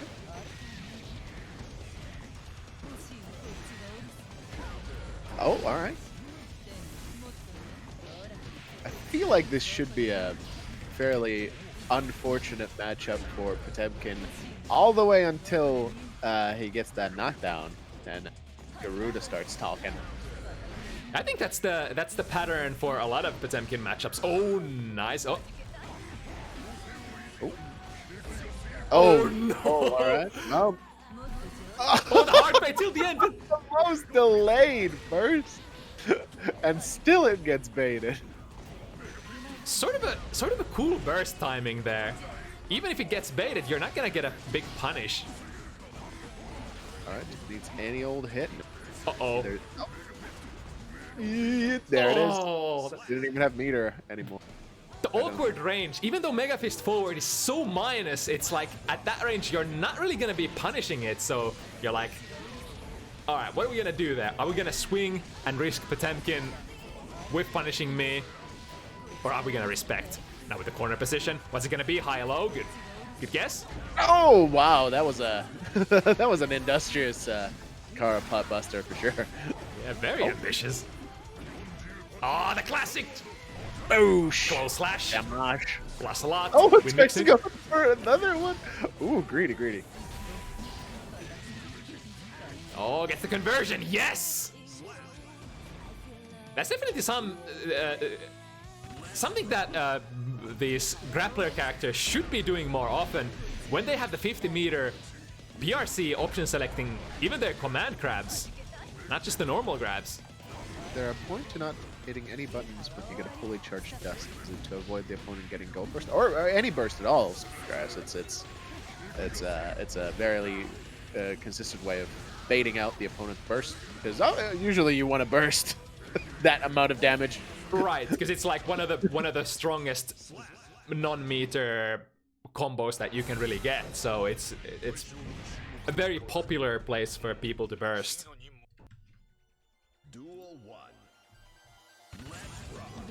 But essentially, like, just the same concept goes for any combo. When you hit a big starter, is there a reason? What's the reason behind dropping it? Well, baiting bursts. That's pretty much it. Oh, nice 2H. Ino 2H is a fun. Yeah, it's a fiery footsie button. It's one of those buttons that doesn't really reach that far, but man, it really does have the hitbox for counter poking.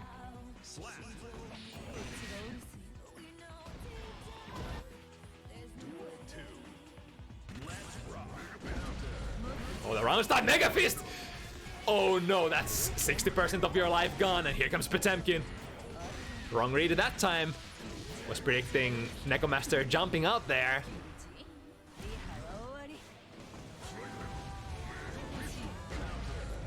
Finds the 2S. Oh! Is that gonna be a kill? Doesn't quite get. Oh, with the OTG! Nice! Sees the opportunity to take the round and takes it.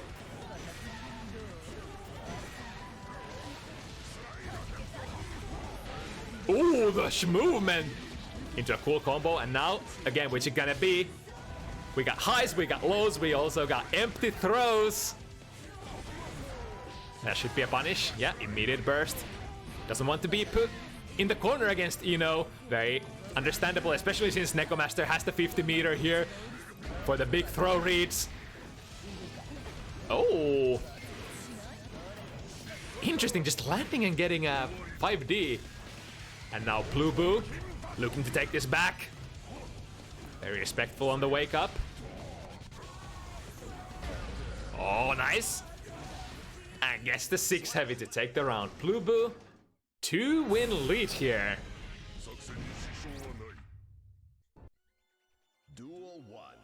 Another one of those matchups where you really gotta minimize the times that you guess wrong against Potemkin. You have a couple of ways of going about it, as you know, you can try to play neutral a little bit more, or then commit to options on your own offense that are less prone to getting blown up. And speaking of getting blown up,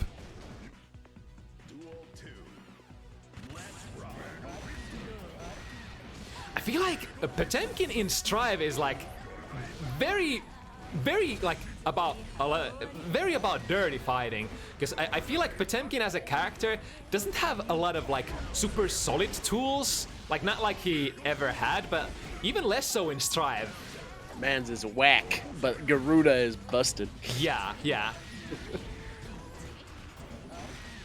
So you're kind of forced into a situation where you have to do the dirty fighting, do a lot of risky stuff like Mega Fists and what have you, swing wild, and hope that you hit.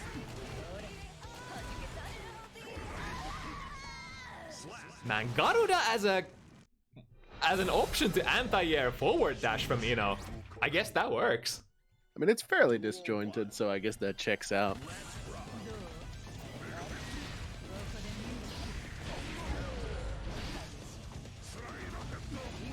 Ooh, doesn't quite get the punish.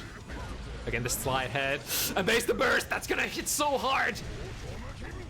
Almost all of Nekomaster's life out here again with the jump read.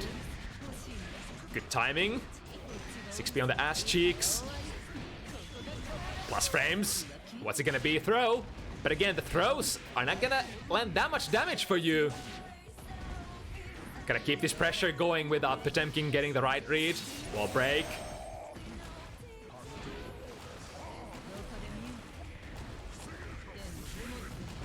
Ooh, that was interesting, but no hit confirm. Yeah, in that situation, Plubu had so little meter to play with here, whereas Nekomaster had 100 meter and still the positive bonus going in for them. Probably the most uncomfortable situation you ever want to be against any character. Diving under! Here we go, what's the mix? Oh, Mr. Perfect setup there, allowing Plubu to match with the back Mega Fist. It's a very difficult tool to deal with. If you let Potemkin go airborne with that back Mega Fist, it stays active for so long. Mega Fist hitting chemical love there. Quite gonna be enough, but the OTG. 6H catching jump, I'm guessing. Unfortunate. Man, why are you able to cancel into Garuda? That's like able to like as if Soul was. Imagine if Soul was able to cancel his stuff into Fafnir. Yeah, you know, just do it. That's kind of the same thing. Wouldn't that kind of be good balancing thingy to do for Potemkin. Oh my I mean, goodness. removing Garuda would be nice, I think. Just delete it. Oh, a little too hasty on the burst there. But missing the hit confirm.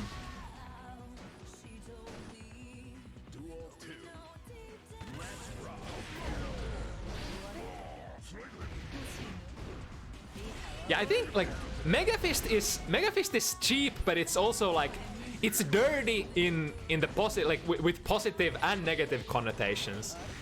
Dirty as in not solid, and dirty as in God, I hate that move. Decent damage coming in for Plubu once again. Nekomaster looking for that opening. Hasn't been able to find it often enough. As soon as I say it, big counter hit, and here we mix. What's it gonna be? The command grab for the first time. When Ino has that 50 meter, you're gonna have to guess big damage coming in. Pretty respectable damage considering it's Potemkin. Whoa! Just wakes up. Excuse me? What was that Buster did? Sometimes you gotta try, I guess. I think what Plubu said there. I think I'm gonna guess that you're gonna go for a throw. You're gonna go for an empty throw, and I'm gonna blow it up with a Buster. And I guess that's what happened. I mean, probably, yeah. Because command crabs, as it happens, are throw invulnerable. Except Leo's command crab.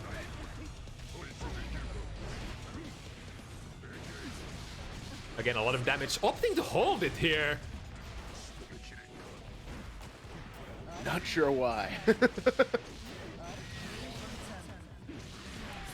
Still a chance to bring it back. Break the wall. But now Plubu still has a lot of life in Potemkin life, and all this meter as well. Oh no. Was that a tap? That was a punish. Round start position. Reflector. Punishing that chemical love. Quite low. A little too slow for a punish. Find the overhead. Doesn't manage to get the... Yeah, this is sort of what Ino struggles, in my opinion. A lot of these hits that Ino gets don't lead into like super clean combos a lot, but you sort of just keep your pressure alive. And especially against characters like Potemkin, where you have to, like, where you don't get a clean Oki setup, it can be very, very dangerous. If they guess ones on your pressure resets, you would like much rather not risk it. Again, the Mega Fist sees the counter hit, realizes it's gonna be big. Oh, that one time when Nekomaster jumps out, Plubu was playing the throw option. Into Garuda. Uh-oh, yeah. Despite that, BRC have to hold it. And that's gonna break his back, yeah. Plubu very close, 6-0 here. Imagine spending resources and it being completely meaningless. Yeah, I think a lot of those types, what those BRCs are kind of good for is when the opponent plays something that tries to respect you. And Plubu was already playing a Garuda there. Alright, again, a very nice start for a round. But we need to extend this to the next RPS situation as well. Nekomaster needs a good conversion still. Here's one. It's gonna end into a wall, lead into a wall break. But one more chance for Plubu. Again, this situation! Yeah, it's a punish. Is that a punish? I think it's a punish. Because you come down with a... traditionally you come down with landing recovery out of that chemical love.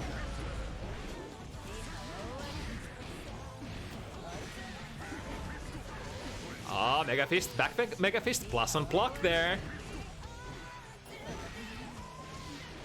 Man, it's so tricky to call out those back Mega Fists. Unfortunate trades. Ooh, goes for the big money. instead of taking the air throw. Oh, that keeps happening. Backward Mega Fist is doing a lot of work in this matchup.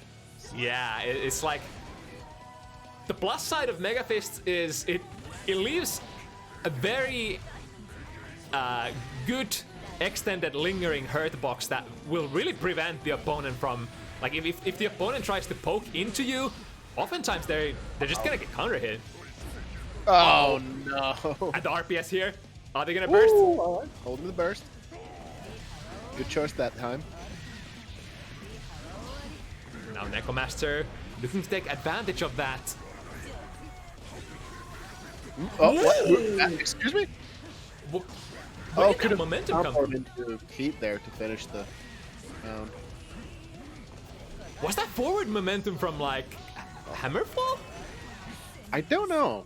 Never seen that before, and I mean that's 7. Finds the jab. I was so blown out by that. How does Potemkin move like that? Chumpkin. All right, damn. Well,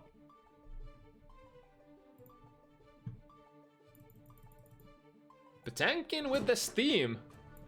I do think Nekomaster showed some good stuff there, but it really just didn't have a response. It's like backwards Mega Fist kind of just kept running into those. Probably needs to take a bit more of a measured approach into maneuvering around pots, tools, and that mid-range. All right, so what's the verdict? Do you guys want to play it out? Rygand versus Neat? I mean, yeah, I'm up for it if she is, I guess. I can't win anymore though, because she already hit me with the well, there's no way I'll win, but so even if I win, it was to be expected, and if I lose, well, then it's really embarrassing. Wow, the emotional and what's the word? The mental warfare here. Mm-hmm. Already setting me up before the game even starts. Can't fucking believe this. Devious gaming. All right. Yeah, get in here. Let's do it. Right, unfortunately, Somalia had some unforeseen circumstances, couldn't show up today, but jumping in on a short notice, we have the undefeated. Undefeated, yes. Undefeated ULTINEET Nagoriyuki.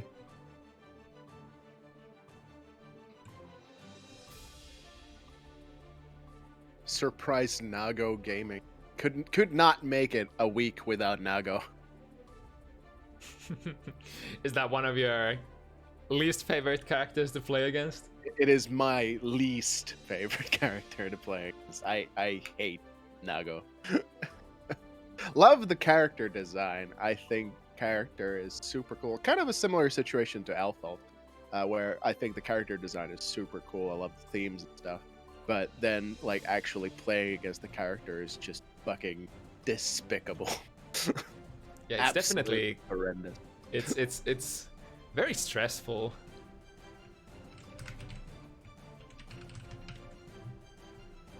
I can't really decide which one I hate more. Playing against, like, Soul versus Nago or Soul versus Ram.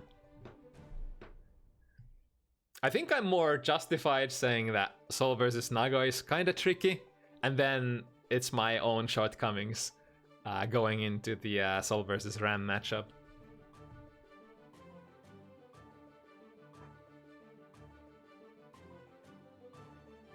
Ram is also, like, problematic, I feel, but it's just a lot easier to play than it is Nago.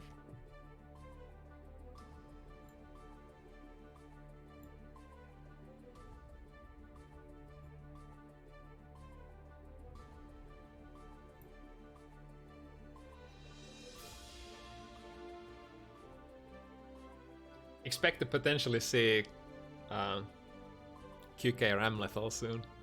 Oh, gaming. All right. They are here. Here's the prediction as well. Let me actually check my button. Don't want an oopsie.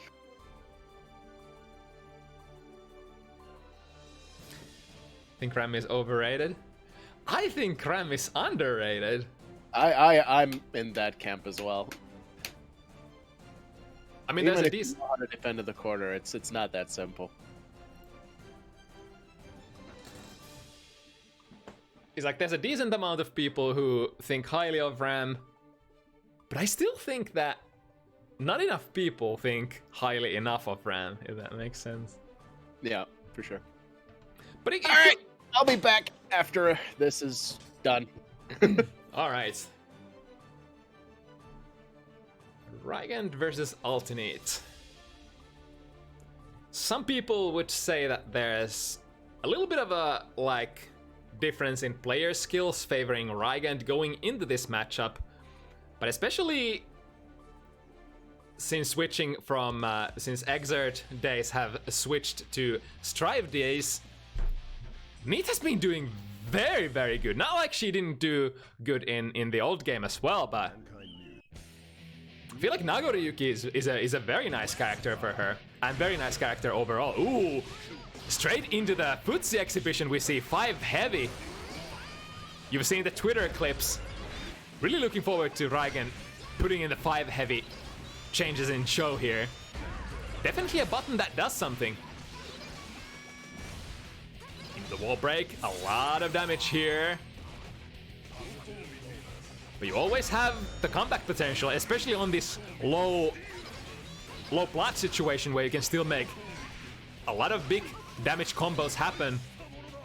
A little bit of zoning there at the end, using the beach ball in tandem with the dolphins, preventing Neat from hitting a lot of buttons. There it is, 5 heavy! Calls out, what was that button from Nago? But now working with the corner double jump, barely avoiding the 2 heavy big hitting box from Nago. And here's the Nago damage, chooses to extend it. Oh, we going to the wall and breaking. Oh, I was trying to hit a button there, but the Dolphin calling it out. Now into the other corner. What's it gonna be? Oh, was probably looking for an air throw, but missed timing into big damage for Mei. Now both players with a lot of juice to make plays. Ah, slides into the DMs, the classic.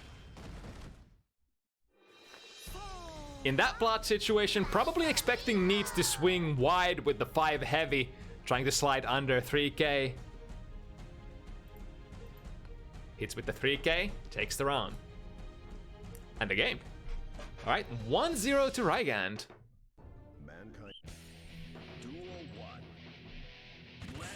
I think a lot of people are probably expecting Rygand to take this here, but the more interesting question is like, how convincingly is Rygand gonna take this? Because I do think ULTINEET has the potential to... Ooh, luckily not getting punished there. Bursting against Mei is fairly difficult, I want to say, unless you know like which points are the safest points to try to go for the bursts. Ooh, it's with a big 2 heavy counter hit in the corner. Ah, the cancel into 2D on the clash, faster for Mei. Good mash there. It's exactly what we were talking with Rygand earlier today. Being on point, being ready to interrupt those beach ball cancels like this, so that Mei doesn't get value for free for her block strings. But can be difficult at certain ranges. Nago definitely has far-ranging buttons for the occasion, but unless you're high in blood, 5 heavy is not gonna go further than 2S. So if Mei spaces herself outside of your 2S range, then I guess you would have to commit to like a dash or something. Either like Hukyo or... I mean, you could just spin, right?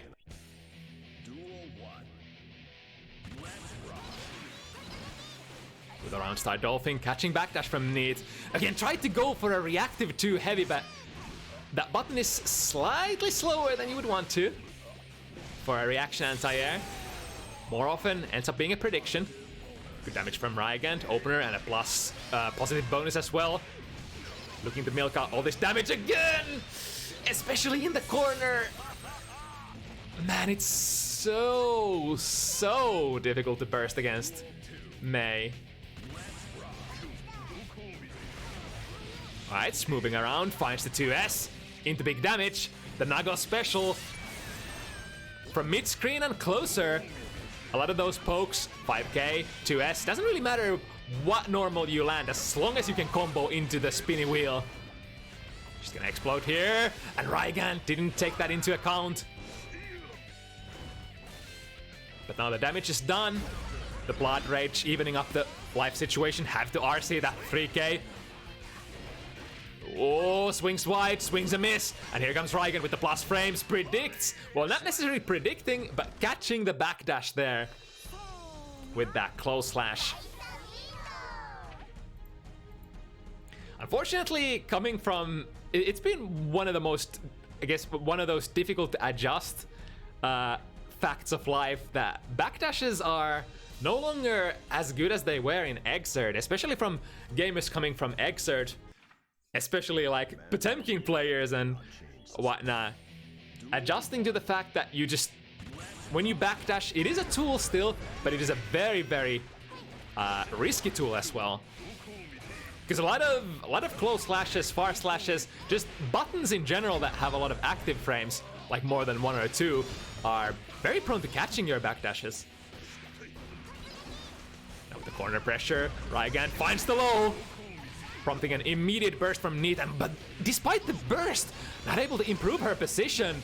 And looking really bad, Rygand has the RC to make this count, doesn't even need it.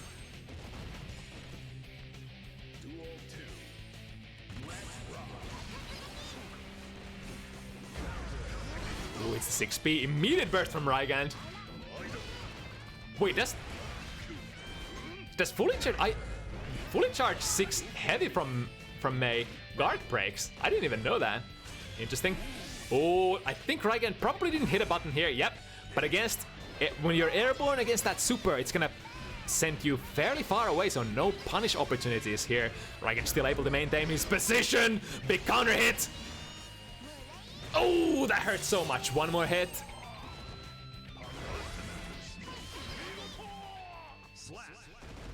An RPS after the Beyblade.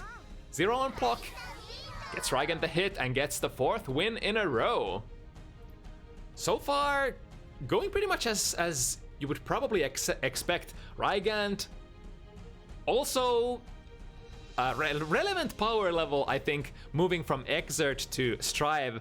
Rygand really turned up the heat, I want to say. And in terms of like quality of the community as a whole, Rygand is pretty high up there right now.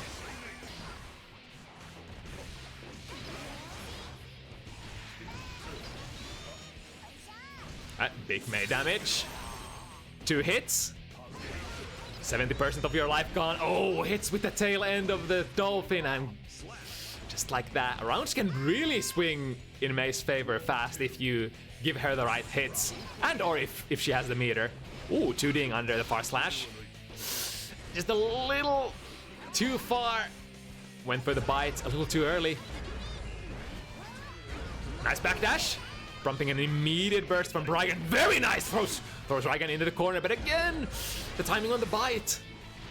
Those are good bites. Both those times Rygand has been respecting, but the neutrals jump. Pretty good tool against Beyblade. Yeah, Neat had to try to burst there, but unfortunately one of the least burstable conversions available.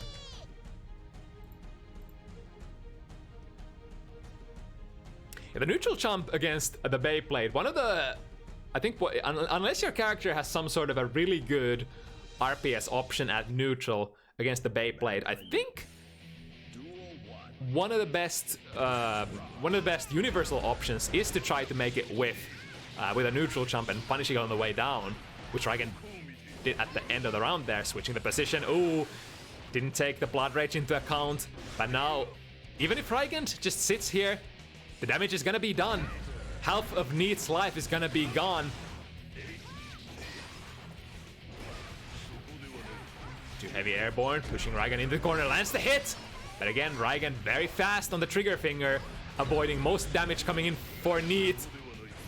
No ODG, there we go. And Neet, for the first time, an opportunity here to take a round.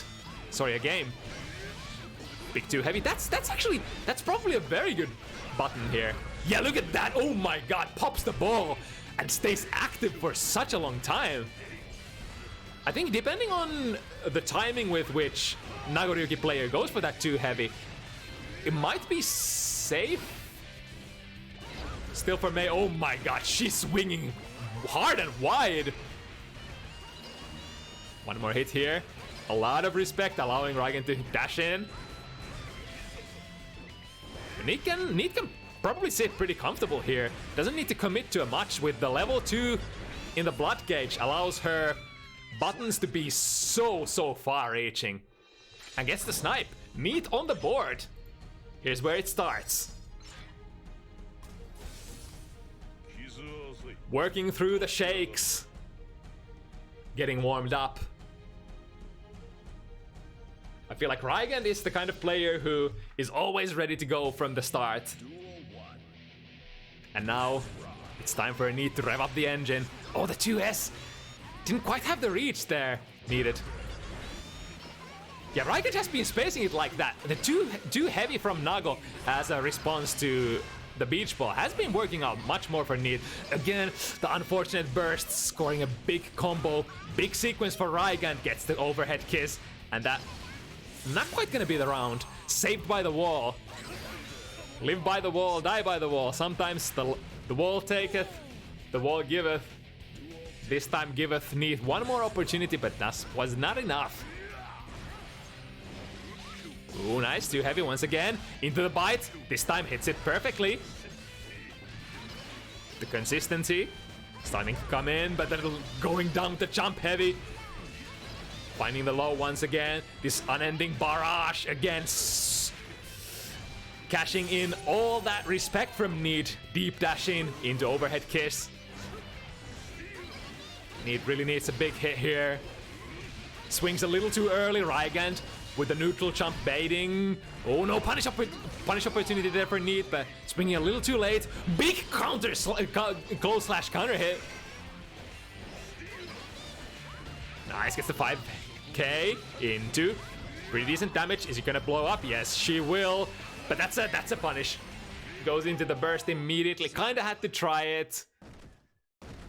If she was gonna be ticked down by the blood rage, she would have probably bitten the dust in the following 1 or 2 hits. Had to go for it, and Rygand reached it on the first hit. And now Rygand on 6. If it wasn't pressure enough to be playing against a player who's a little more stronger than you, now Neet has to work with big nerves. Can't make a single mistake anymore if she wants to improve her position on the board. Close slash, plus frames on block.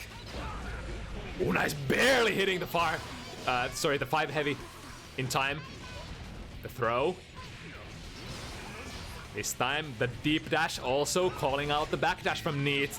Big hit. No RC. Oh, I see. Now Rygand that might actually be enough. Yes, it is. Very unfortunate. Even if, I wonder, how does the blood rage mechanic work there? If you RC, are you still gonna be forced into it? 5k, calling out the startup of the Dolphin. Now Neet figuratively back against the corner, even though it's Rygand work. Oh, switches the position. This is bad. This is bad. Nice, finds the throw. Into the low proration glitch RC feature. Rygand taking a little bit of a breather here. Big counters counter slash. I want to say counter slash, close slash counter hit, aka counter slash. A little too late on the anti-air there. Oh my god, that must have been one of the last possible frames to hit that. Just in the nick of time, able to land the anti-air too heavy, and Neat's still alive. The dream is alive. Too heavy, still pretty good. Even on block, when he hit opponents. Oh no, the deep dash. Close slash once again, calling out the backdash from Neat. Burst. Hits it home, gets value, but just like that, Rygand is back in there, pressuring. Wall break into the positive bonus. Luckily giving Neat a little bit of a breathing room here. But that, oh my god, is she gonna pop? She's so close to popping. RC. One blood away from popping. And this combo will probably finish the deal. Yes, indeed, Rygand is gonna take it 7-1.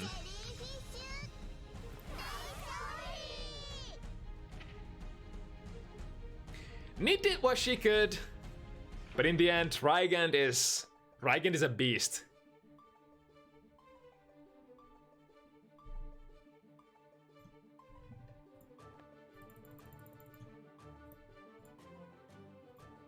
GG's. GG. It is what it is. Still, big thanks for taking this matchup on such a short notice. Alright, gamer. Wait, what? Did I say something funny? You're fucking with me, right? You know, like fangs, like vampires? No. Oh, I see the meme here. Big thanks, fangs. Yeah, I thought you did that meme. No, I pun unintended there. Oh, man. I'm just a natural. Oh, sometimes God. I can't limit my own power level. All right. Jumping into the second last matchup of the evening, we got Ganainy from Egypt facing up against Sierra Weiss from Germany.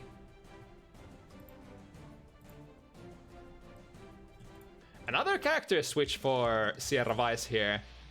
Not opting. Didn't they? I think Sierra Weiss tried their hands on a character other than Ram, or still in the between, and now moving on to the Gold Louis Gaming. Sierra playing Leo? I'm trying to think. I think they were playing Leo at some point.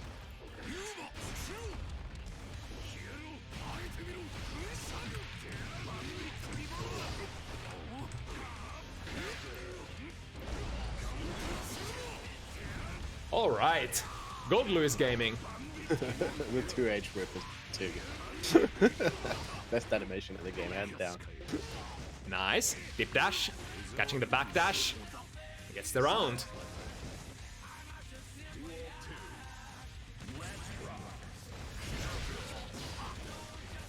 Ooh, that trade ends up being... Ooh, through the fire and the flames, man. A Behemoth Typhoon. So much disjoint for not just the grounded typhoons, but also the air typhoons. Have you ever seen a tool that is so multifunctional in fighting games than Behemoth Typhoon? If you can even consider that move a single move. Probably not, because it has so many versions. Technically, it is the same move in terms of frame data. Yeah. But just for the virtue of hitting differently causes the differences in plus and how fast different versions hit. It's a really interesting concept. Like, it's definitely... there's never been anything like it in a fighting game. Yeah. And that's actually really cool. I really hope they are able to do stuff like that more in the future with the future characters. Oh. Whoa! The rare simultaneous throw whiff. That's a classic.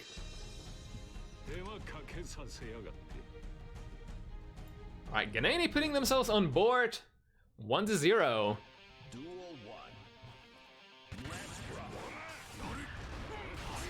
Both players rocking the default color. Alright, in this situation, Soul, master of generating plus frames. Gold Louis very slow buttons. So I think more often than not, unless you're gambling with a 2P, you're probably gonna try to get a jump off as Gold Lewis, because Gold Lewis does come down pretty fast and has some pretty decent jump buttons as well. So your most common Abare is probably gonna be something like jump out and then into jump D. Ooh, interesting combo. Never seen that before. Into the jump K. Looking for the whip punish opportunity. The cross up and the back Behemoth Typhoon combos. Now with the security level 3, man, that bot. That bot.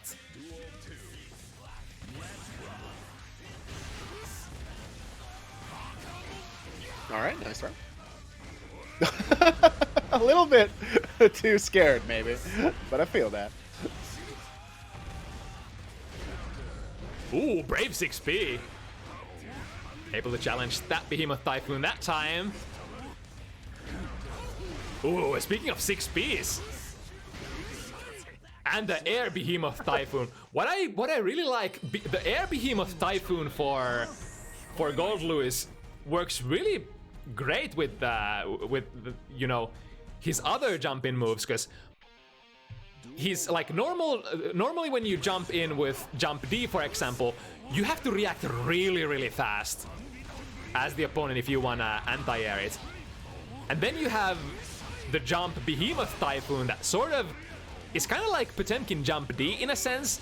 It changes your momentum a little and comes in with like big disjoint, so you're kind of able to avoid their anti-airs if they go for the immediate 6P read. JD the God. Oh my goodness, the respect there. Sierra. Throwing Gold Lewis always looks so funky when you do the back throw, because man does not look like he's supposed to move around that easily. Yeah, and the big Behemoth air hits. Is that gonna be enough? That is enough. Oh my god.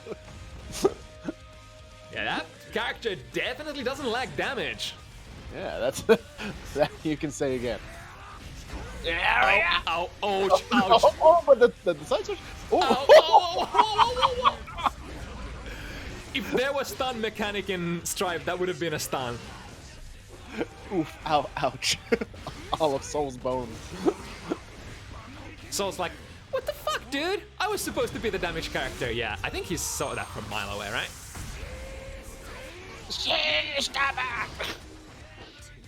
Oh, a little early on the close slash. Alright. Although that close slash can be used as a frame kill. Gold Lewis. Lamau. Grab him by the neck. Finished off.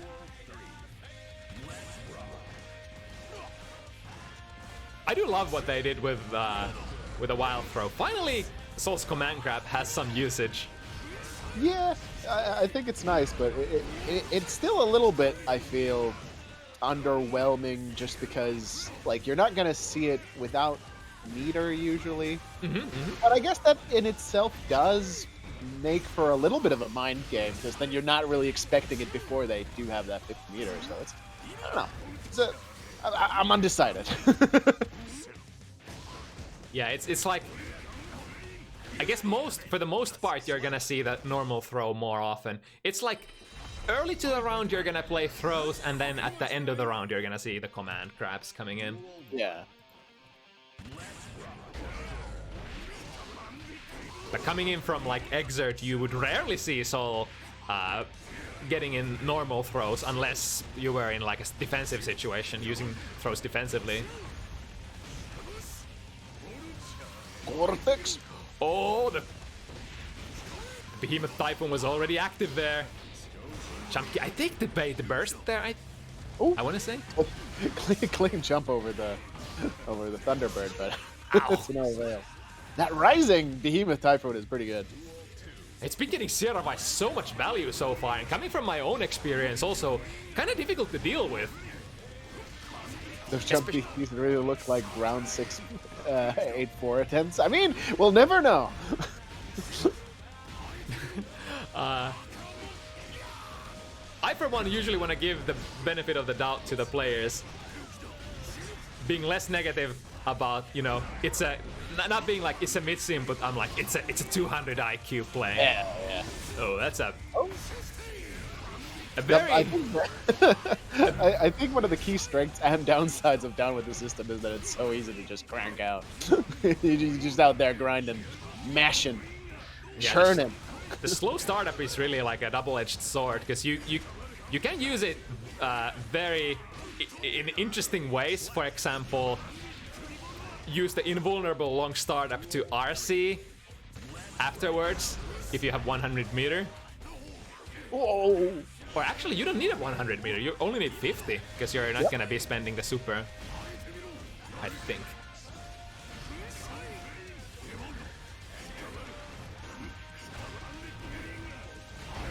Ooh, big counter hit. Yeah, Ganainy knows. Very important burst to score there. Was probably gonna be out of the match otherwise. RC, dive in there, get in. Yep. Sierra Vice already. Oh no! Didn't have enough frames to set up the bot. YRC being very respectful here. Sierra Vice now need to find some way out of this pressure. Oh, that works! Backdash throw. Tried to go for an OTG. Oh no, is that gonna be... Oh, what happened? Oh, what? Oh my god! 5 tier 2 trade? I don't know. That had so much potential to be a simultaneous knockdown there. But the big boy health coming in the play for Sierra Vice. Very nice.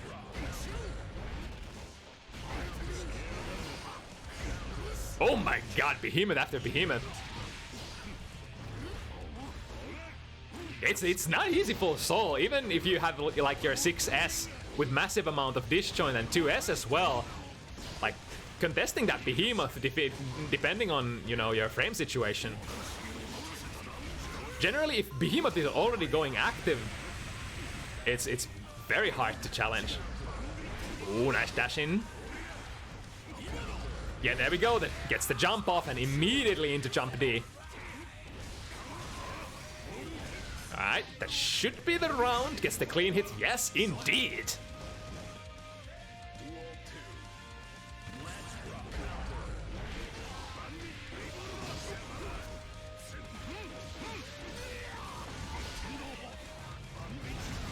Ooh, was trying to close off the airspace. Very nicely timed backdash there. Backdashes are really prone to getting tagged by a lot of characters' close slashes. Oh, that was so brilliant! Using the slowdown of PRC, making the whiff punish more feasible. Oh. Sierra Vice saving themselves in that situation, PRC, but now Ganainy coming in. Alright. Uh-oh. Okay, not getting a punish. Lucky for Ganainy. Even despite the slowdown, I think the BRC slowdown he wasn't close enough to hit that BRC, so not being able to slow down Goldluis's frames. Nice. Ooh, picks up at 5k. Interesting. The mix-ups, and this time it's front! I bet after that cross-up, Ganainy was thinking that it was gonna cross up, but no. Sierra Vice mixing it up, hitting it hard. That should be a kill. Yes. Yes. Behemoth. Ow.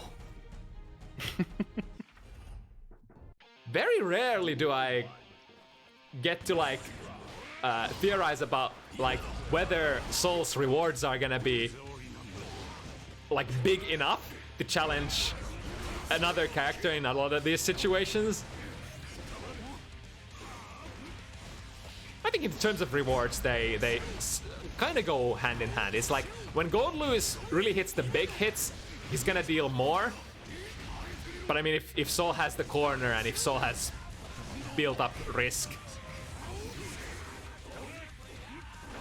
Alright, YRC, get out of the sticky situation. But again, now facing the wrath of the chipping Behemoth Typhoons. Because Goldluis is very good at inflicting that slow build-up damage. Same kind of damage that you inflict as Soul with Fafnir. Finding a hit after hit. Now 50 damage on board. Is she gonna go for it? Yes, she will. Into that variant. Very nice. All right, that's a pretty respectable option. In the new patch, the grounded Bandit Bringer, now not punishable, no matter the situation, will end up in -2 instead. So a pretty decent, safe-ish footsie option to call out some Telecraft pokes, such as, I guess, Behemoth Typhoon, depending on the direction the Typhoon is coming from. Alright, opting the burst out. Just swinging a little too early. Very good for Ganainy. Went for a double jump, avoiding that Typhoon, and now in the corner position. Oh, Nice throw. Smack him with the OTG. Whoa, just in the nick of time. But again, Yep. that can't be a misinput. Either it's the most consistent misinput ever, or Yeah, Sierra has been taking the round after round with that, like TK Behemoth Typhoon. yep. Really good trade there for Gold Luis. Took a really nice chunk of Soul's life. The downside for Sierra, the burst is already used, and now big damage coming in from Soul. Even though that was like a full Soul combo, doesn't end up hurting that much. Gold Luis is really joining the ranks of like defensive heavy characters with Potemkin and Nago here, and Geo, I guess. Oh yeah, Geo. Geo in certain situations. There's a lot of plus frames there, even for 5k. Guess the opponent is airborne, and into a tick throw we go.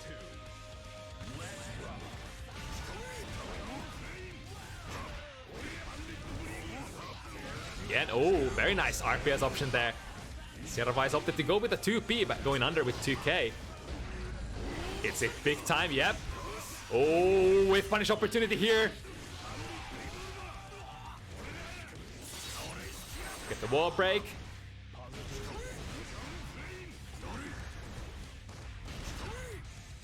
Still in the danger zone, hits the...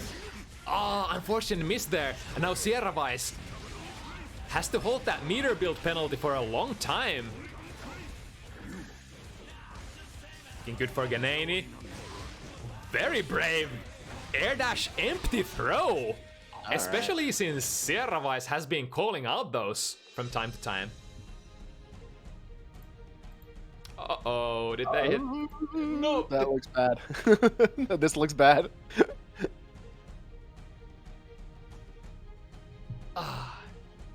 Damn it, senpai. Nay. Say it isn't so, senpai. Dun. Okay, let me shoot a... Oh, yeah, we can use the trick. We can use the trick. I don't even need to. Got the technology. The trick. Settings. Winner stays. Alright. Man, that's a really nifty trick.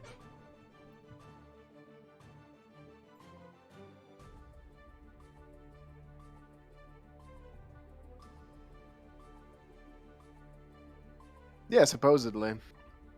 It is kind of cool, but you know what would be cooler? If it just worked. Yeah, that's the better. That's how it probably should be done. All right, so I gotta queue up my combo. So as soon as the round ends, I'm gonna switch it back to rematch. Hopefully it does work and we didn't just get like a placebo effect last time. Right. Realizing what was going on. Yeah, because I did message the players previously, so not exactly sure if they exited the match manually or if they were forced to exit because of the room option. I guess we'll find out. For science. For Yeah. future reference. I like it for science. I'm willing to risk your enjoyment here. not messaging the players, just relying on this trick alone. One simple trick. Gamers hate them. Whoops, disband. No disband. Room disband notification. Let's go. All right. I think it worked. I believe. It was Sierra we Weiss who took have the achieved round. technology. Hell yeah.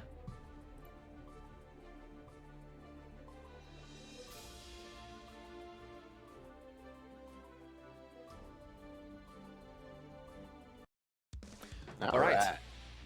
So Sierra Weiss off screen, off stream, putting themselves on 6, and now Ganainy has to make the run back.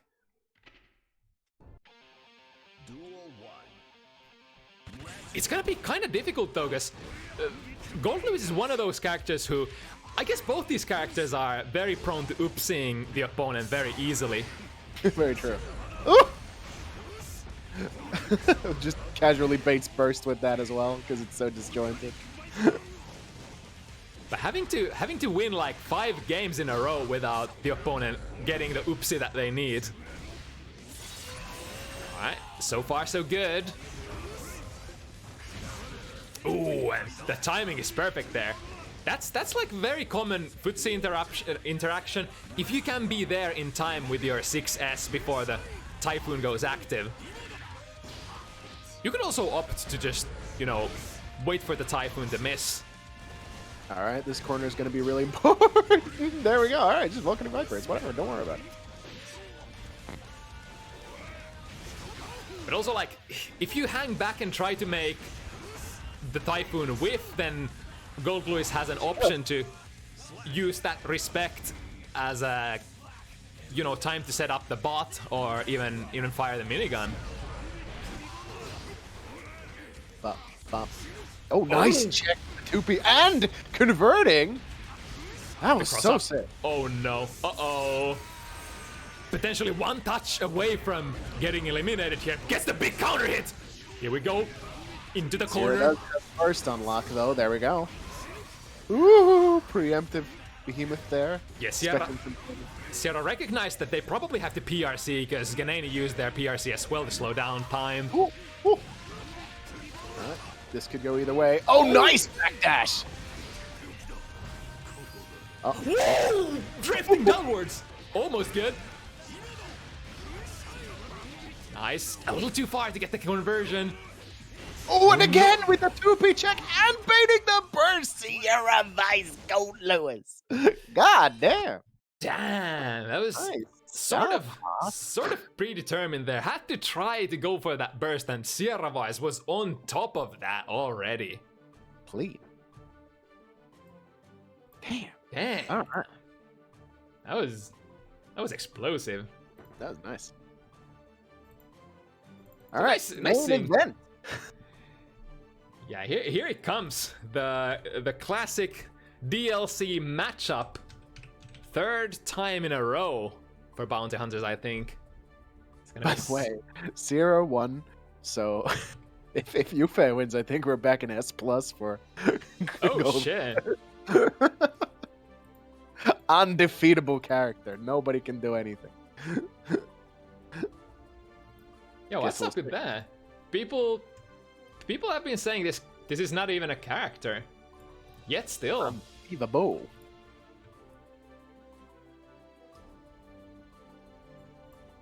Even when you play against the quote-unquote top tiers, such as Soul. Then again, I think Soul is probably not nearly the worst matchup for Gold Lewis. I think Gold Lewis is probably happy playing that matchup rather than playing like against Axel or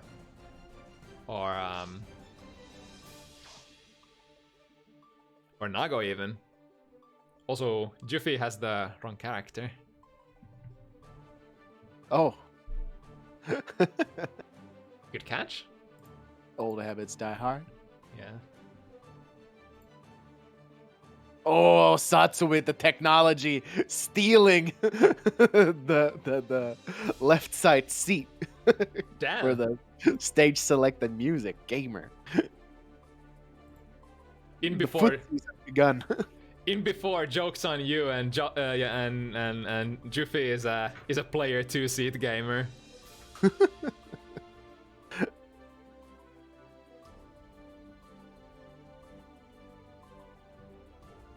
Imagine losing in the lobby.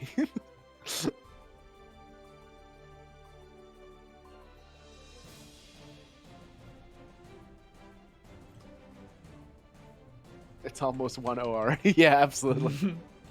Outplayed. Yellow Sheriff coming through. 1 star for justice.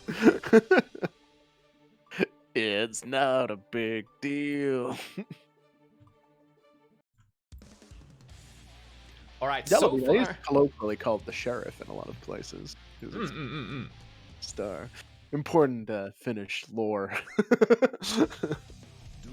oh, the scene, of course. Oh, there we go, just in time. Don't worry, I got this. Professional production. We got it, folks. All right, historically in this event, I think Goldlose has been taking this particular matchup, the DLC character versus DLC character, but I think this is probably a good opportunity for that to change. Satsu has been grinding both of his matchups on Bounty Hunters with Jacko so much. And we'll have to see if Jufee has been able to find the risks. Oh, flashing! Jacko 6P is really good, I think. Yeah, it seems like one of the better 6Ps for sure. Has a very deceptive range. Deceptive range, and it seems really fast. I'm not sure if I'm just imagining that, but it kind of seems like one of the faster 6Ps. I'm not actually looking at frame data. Let me have a look. I'm curious, actually. Yeah, cool. GGST. I'm here to make wild claims and not back them up. That's my prerogative. Ooh, damn that. 10 frames, yeah. That's pretty good. Now I guess slower than the best 6Ps. Yeah. Starting at usually at 9 frames. Still not on the slower end. It's smack dab in the middle. It does seem to have very nice boxing. This time able to, oh, hitting the wrong way, but still getting kind of a not getting the conversion, but getting decent rewards. Now, whoa, wait, the 6P whiffs there? Yeah, of course it does. It's Goldlose 6P. It's pathetic. Damn. Ooh, whiffing the throw. It was so dangerous. One more hit. But the 6P! Look at that! Yeah. Look at that! That is such a nice footsie button for Jacko. For Jacko. Didn't I are the room settings still wrong, or did they return back to the lobby? I do not know. However, I knew it. I knew it. Man, You with the steal. He saw an opportunity. He seized it. the meta game. I mean, it's not illegal. It's not illegal. It's not a big thing. It's not a big deal. Do we get it? Yes, we do. Yeah. And to be honest, Goldlose's theme kind of slaps. It does. It's amazing. Ooh! Well, all right. Whoa! 6 being through that behemoth typhoon. I thought that was already active. That's a pretty good button. But I mean, technically, like, she has to have good buttons because she is a lot about her buttons. Especially since, like, she can't really rely on the minions doing any job for her. In this version, she, like, if she had bad buttons, she wouldn't really be a character, right? So, Very true. and a footsie-based character like her better have a nice, like, 6P for grounded interactions. Oh, interesting little combo there. Oh. Very nice burst, putting Satsu in the corner. And now in the danger zone. Even that RC doesn't get a lot of damage in, but the mix-up is already... The mix-up is always there. Fishing. But not sky fishing. Oh. Ah. It might be kind of difficult for Goldlewis if Satsu decides to play like this, not getting close and just trying to bombard Goldlewis with the minions. I think that's probably the optimal way to play this matchup. Oh, finds an interruption with a throw, really? Now Satsu in a dangerous position. Ooh, unfortunately throws in the wrong direction. And now burst. Guarantees Satsu the position back. Slides under there. Was that an airtight? Ooh, there was a whole size of Goldlewis there. But Jufee was opting to respect that time. I think with the minions, you should be able to keep it airtight, canceling into that super most of the time. But I know for a fact that Satsu sometimes drops the sequence and I get to mash buttons in between.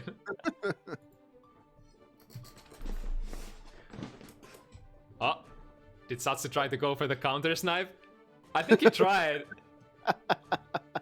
Was already ready for it. Damn, unsuccessful. I don't even know what are the conditions. Like, if you come out of the match, do both the players get like thrown out of their seats or what? No, I think the winner stays in their seats, so it would have to, you know, be like some sort of confusion on both sides. Oh, so Satsu has to lose first before he gets to switch sides? I guess. That's so meta. So now the question is here: Will Satsu lose on purpose to get the seat back? Surely not. That would be the gamer maneuver for sure. Because I mean, then Jufee can just do that back and not lose on purpose, obviously, but.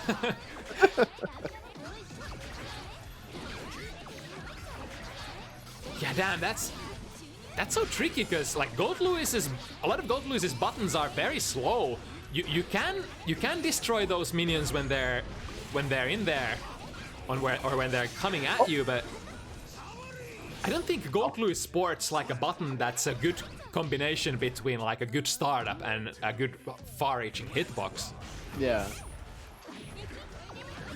So really has difficulties avoiding those minions coming in. In addition to not being the most mobile character. Good defense there. Ah, but Satsu staying in a very safe position and snipes the jump out. Alright, we have an opportunity. But just like that, man, that was... Even though taking that hit like that was so good for Satsu. Counter hit. Here we go. Making it unburstable. And that's gonna kill him. Oh no. Oh yeah. Yeah. Wall break. I forgot. Yeah, that super's gonna break the wall pretty consistently.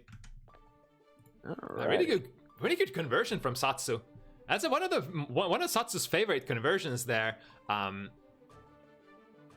Getting a big counter hit and then RCing and then going for the Elysian driver really fast. Costs 100 meter, but gets you like a really decent amount of unburstable damage in.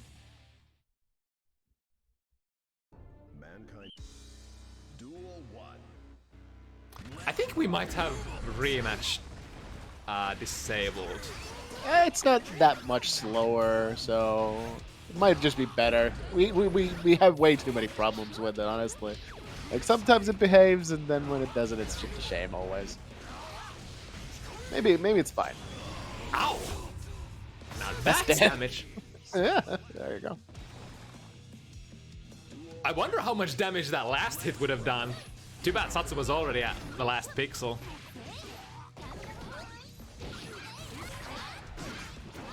Right, attack command, obviously plus a lot. Allowing Jacko to go for those stick throw setups. Yep, that time Jufee guessed wrong. And it was a frame trap. Ooh, very nice! Satsu swung really early in preparation for like a normal jump D, and then corrected the mistake by. Wait, was that the infinite sequence? I don't know. It kind of looked like, because how it works is you gotta cancel the minion pickup to reset the counter on the minion, and then you can keep doing that forever. That kind of looked like what Satsu was doing there, but I wasn't paying attention enough.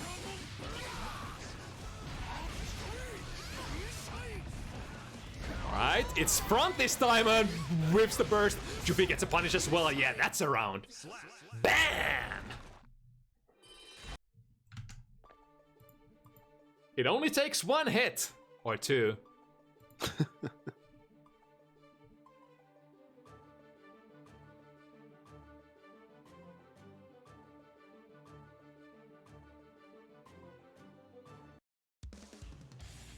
But like one factor with the infinite is that it does require some amount of execution, and it's fairly droppable.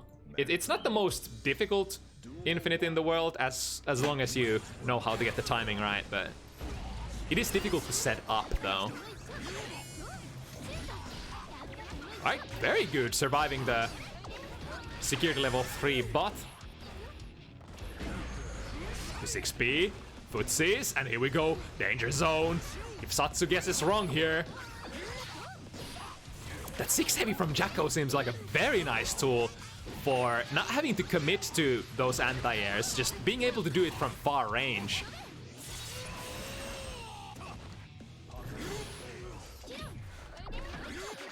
Again.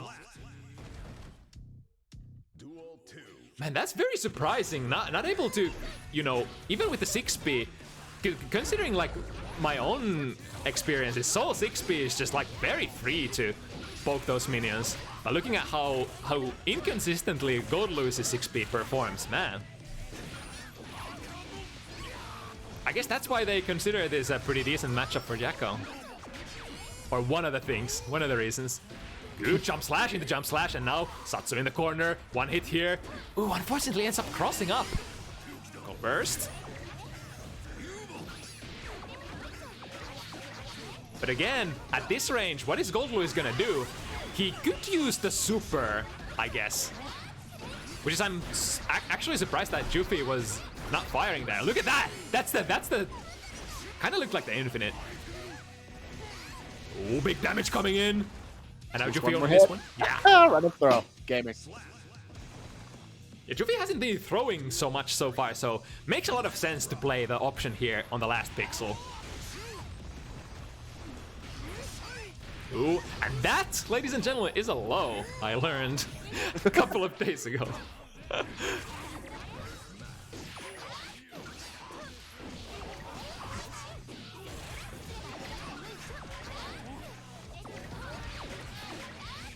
That feels so bad, like Gold Lewis's 2p doesn't even reach that far away. So if the minions are positioned in a particular position, you really don't have a good option to blow them off. And that's gonna be so close. Is that enough? Not gonna be enough. Thick boy Gold Lewis has the life. But check out, ooh, the active frames. Oh my god, Jufee with a chance here. Gets the anti-air, but no, misses the conversion. Behemoth Typhoon on block is gonna chip, yeah. After that gold burst, I think that was checkmate, because what Jufee can do here is he can just go Typhoon into RC into Typhoon into RC into Typhoon, and that's gonna destroy all of Satsu's life and meter. He tried it. He tried it.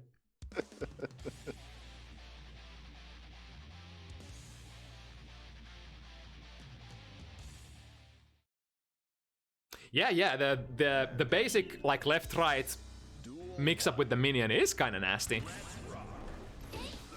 It's one of those mix-ups that you have a lot of different layers to it. It's not just left-right. I think you can incorporate like lows and throws into it as well. But again, I can't. I'm not a Jacko gamer, so I can't completely analyze the layers. But yeah, Jacko does have some pretty decent setups, as she should as a low damage character. Yeah. Ooh. Forced to abort that situation or that conversion because of the which one is it? Thunderbird, I think. Thunderbird is the moving projectile, and Skyfish is the Negan. Right. I wonder if there's a good, like a rule for me to remember which one is fish. I already forgot which one is which. Nah, fuck it. Minigun and bot.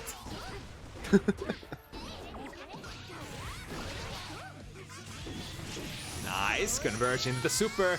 Gonna be decent amount of damage and a knockdown. What are we gonna play? Ooh, just opts to take it easy. Yeah.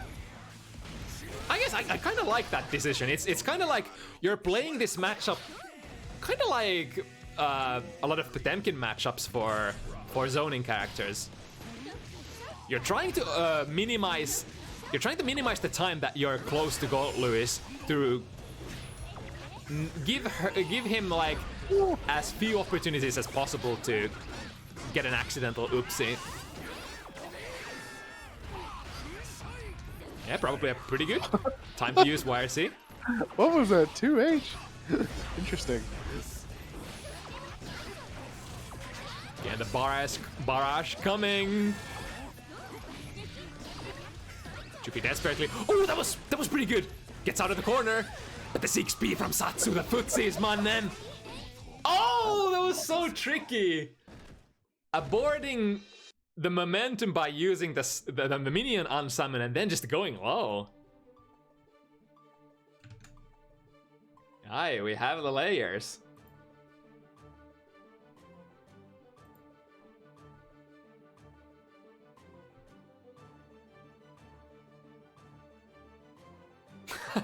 Satsu revealing it was a misinput. Shh, Layers. Shh. Don't tell them that. That was a sick mix-up. Sick mix. I mean, the sickest mix-ups are when the players don't know what they're doing themselves, right? How can the opponent know what you're doing if you don't know yourself what you're doing? Ooh, interesting. That jump tip must have been a misinput on a throw. Alright, back to the zoning. Jufee working their hardest to get... Oh. But again, as soon as Jufee gets in close enough, Satsu goes for that 6B. The footsie interactions. Knows them all. Oh, what a way to bait the throw! That's actually a pretty advantageous position to deal damage for Jacko. In the corner, you have your minions set up. You can definitely take the wall break, even without the 50 meter. Yeah, the slow movement speed also working so much against Gold Lewis. And when you swing, that's another bad thing. When you swing with the Behemoth Typhoon, it is so whiff punishable. Oh yeah. Because unless you know, it kind of works just like with Eddie. If you swing into the minions, your moves kind of stay active for longer, which can be a good thing, but can also be a very dangerous thing. Out of range for the RC to actually hit. Ooh, good challenge. Now Jufee with a chance. Oh. RC, but unfortunately pushing Satsu full screen. That's not the desired effect that Jufee wanted there. Who is? You know, have you ever like started to say something then forgot what you were about to say mid-sentence? Because that's exactly what just happened. Yeah, all the time. Oh, all the time. Very good. Rygand, it's called growing old. Oh no. It's the dementia kicking in. Oh god. The Alzheimer's. Shit. You better call your grandkids while you can. Oh no. Wait, I have grandkids? I'd forgotten. Fuck, God you damn. do now. Fuck.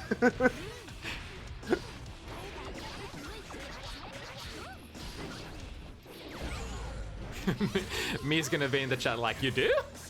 Shit. I mean, I guess she's forgotten too. Now look at this. Yeah, what you gonna do? just keep blocking, I guess. Oh, backdash. I mean, finally the minions ran out, but after that it's just Satsu just backing off and going back to the neutral. It's not a big deal. Until you get this.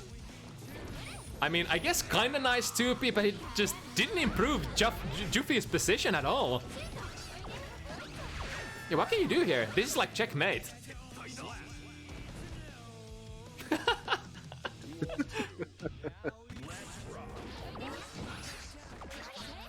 I mean, it is your fault for getting knocked down in the corner. Definitely, 100%. Yeah, you just got hit by a stray 6 heavy and now you lost the game. You can only blame yourself. Yeah. First of all, Just oh my goodness. And he baits that as well, for good measure. It's not gonna kill. But again, I think previously Satsu chose to, yep, just go back to neutral, no risks. Oh, this time Jufee kinda gets a chance to go in. Oh, that's the thing. Jufee was reaching for the poke, the 2P against the minion, but that means he's open low, and Satsu slides in there with the 2D. Damn, are we finally going to see Gold Lewis lose? Incredible.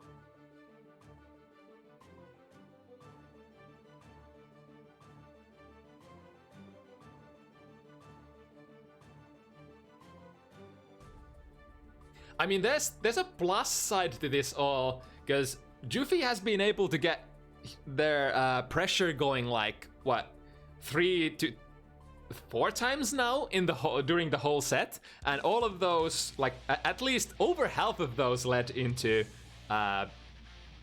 winning rounds.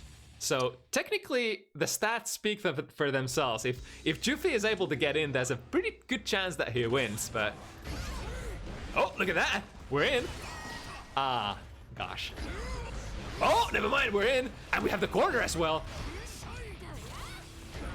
Oh no, Satsu read that cross up. Oh, that laser cannon didn't quite last long enough to get a cool conversion, but yeah, the stats don't lie. Man, that's a master level analysis right there. Alright, we're in again. Alright, Jufee wins this one. Yeah, gets the Thunderbird. Oh, the footsies! Footsies? Hit the minion! Whiffing buttons under the minion. God, Gold loses buttons, just don't hit the minions properly. Did Jufee just find their new favorite button? It's not working out though. Uh-oh. Oh, trying to chase, but Goldblue is so slow. I get the throw. And now Satsu on set point. There we go.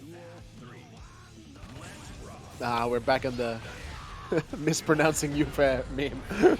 Everyone's favorite. Yes, my favorite Finnish player, Jafar. Jafar? What's the correct pronunciation? Is it Jufee, I guess. I mean, you'd pronounce it like in the Finnish way, I guess. But you know, whenever he's playing on anything, it's like Jaffe, Jufee, Jufee. Oh wait, did I get bamboozled? I heard Jufee pronounce their name like once, but they might have been purposely mispronouncing it for a meme. Nobody knows. Fuck! It's a mystery. I'm getting played here. Jufee. Jufee. Jufee. Löydä riemut Jufee. Seuraavaksi haluat varmaan yhden liisenestani.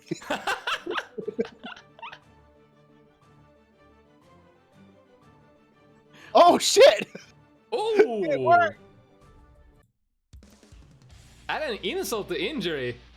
Not only is Satsu up 63, able to snatch the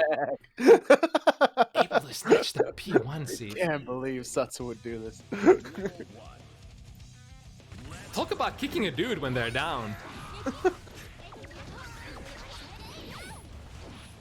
I mean, we've handily avoided the 7-2 curse, so that's good.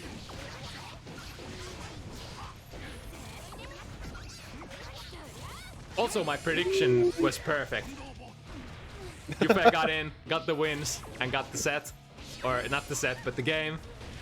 And I would also say, since Jufee got in here, he should win this one as well, right? Ooh, alright. I like those odds. Unless... Ooh, look at that footsies, man! Oh, nice! Switch the position. Satsu has a lot of meter here, though. Oh, wait, no, it's not. I spoke too soon. Black beat. Did she try to mash before the guard crush ended? That's pretty cringe. Not even knowing the perfect frame when you come out of that guard crush. Oh, JD the God. Uh-oh. Uh-oh. Oh, no. Oh, man. It's all coming up, Derek. Boom! That was a fast one. Excellent moves from Jufee. took that game in a jiffy. Oh man, we've been doing this for too long. Man, I'm slowly starting to believe that Jufee can actually bring this back. Oh no, you said the thing. Now it's not. Now it's definitely not happening.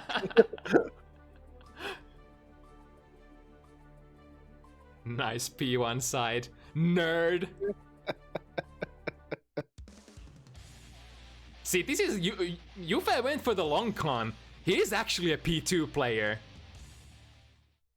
P2 side player. Damn. Can't believe this. This is set up. This is like mastermind shit right here. Oh, oh. That was a chip conversion almost.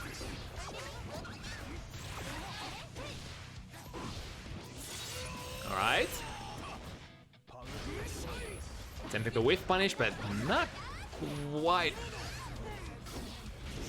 Ah! Oh, there we go. Are we in? Almost in. Oh no, that's a frame trap, my guy. Yeah, this Gold Blues doesn't really have a like a reversal option. You can't really fight that soccer kick frame trap either. Just have to hold it and play the next RPS afterwards. Nice throw. Clean meaty as well. Satsu on set point again. Looks like Jufee's gonna need some sort of a miracle here, or just play super solid. Imagine hitting one of the minions only to have the second minion whiff punish you. Yeah. Sad thing. Just keeps going. It's kind of. Bye bye.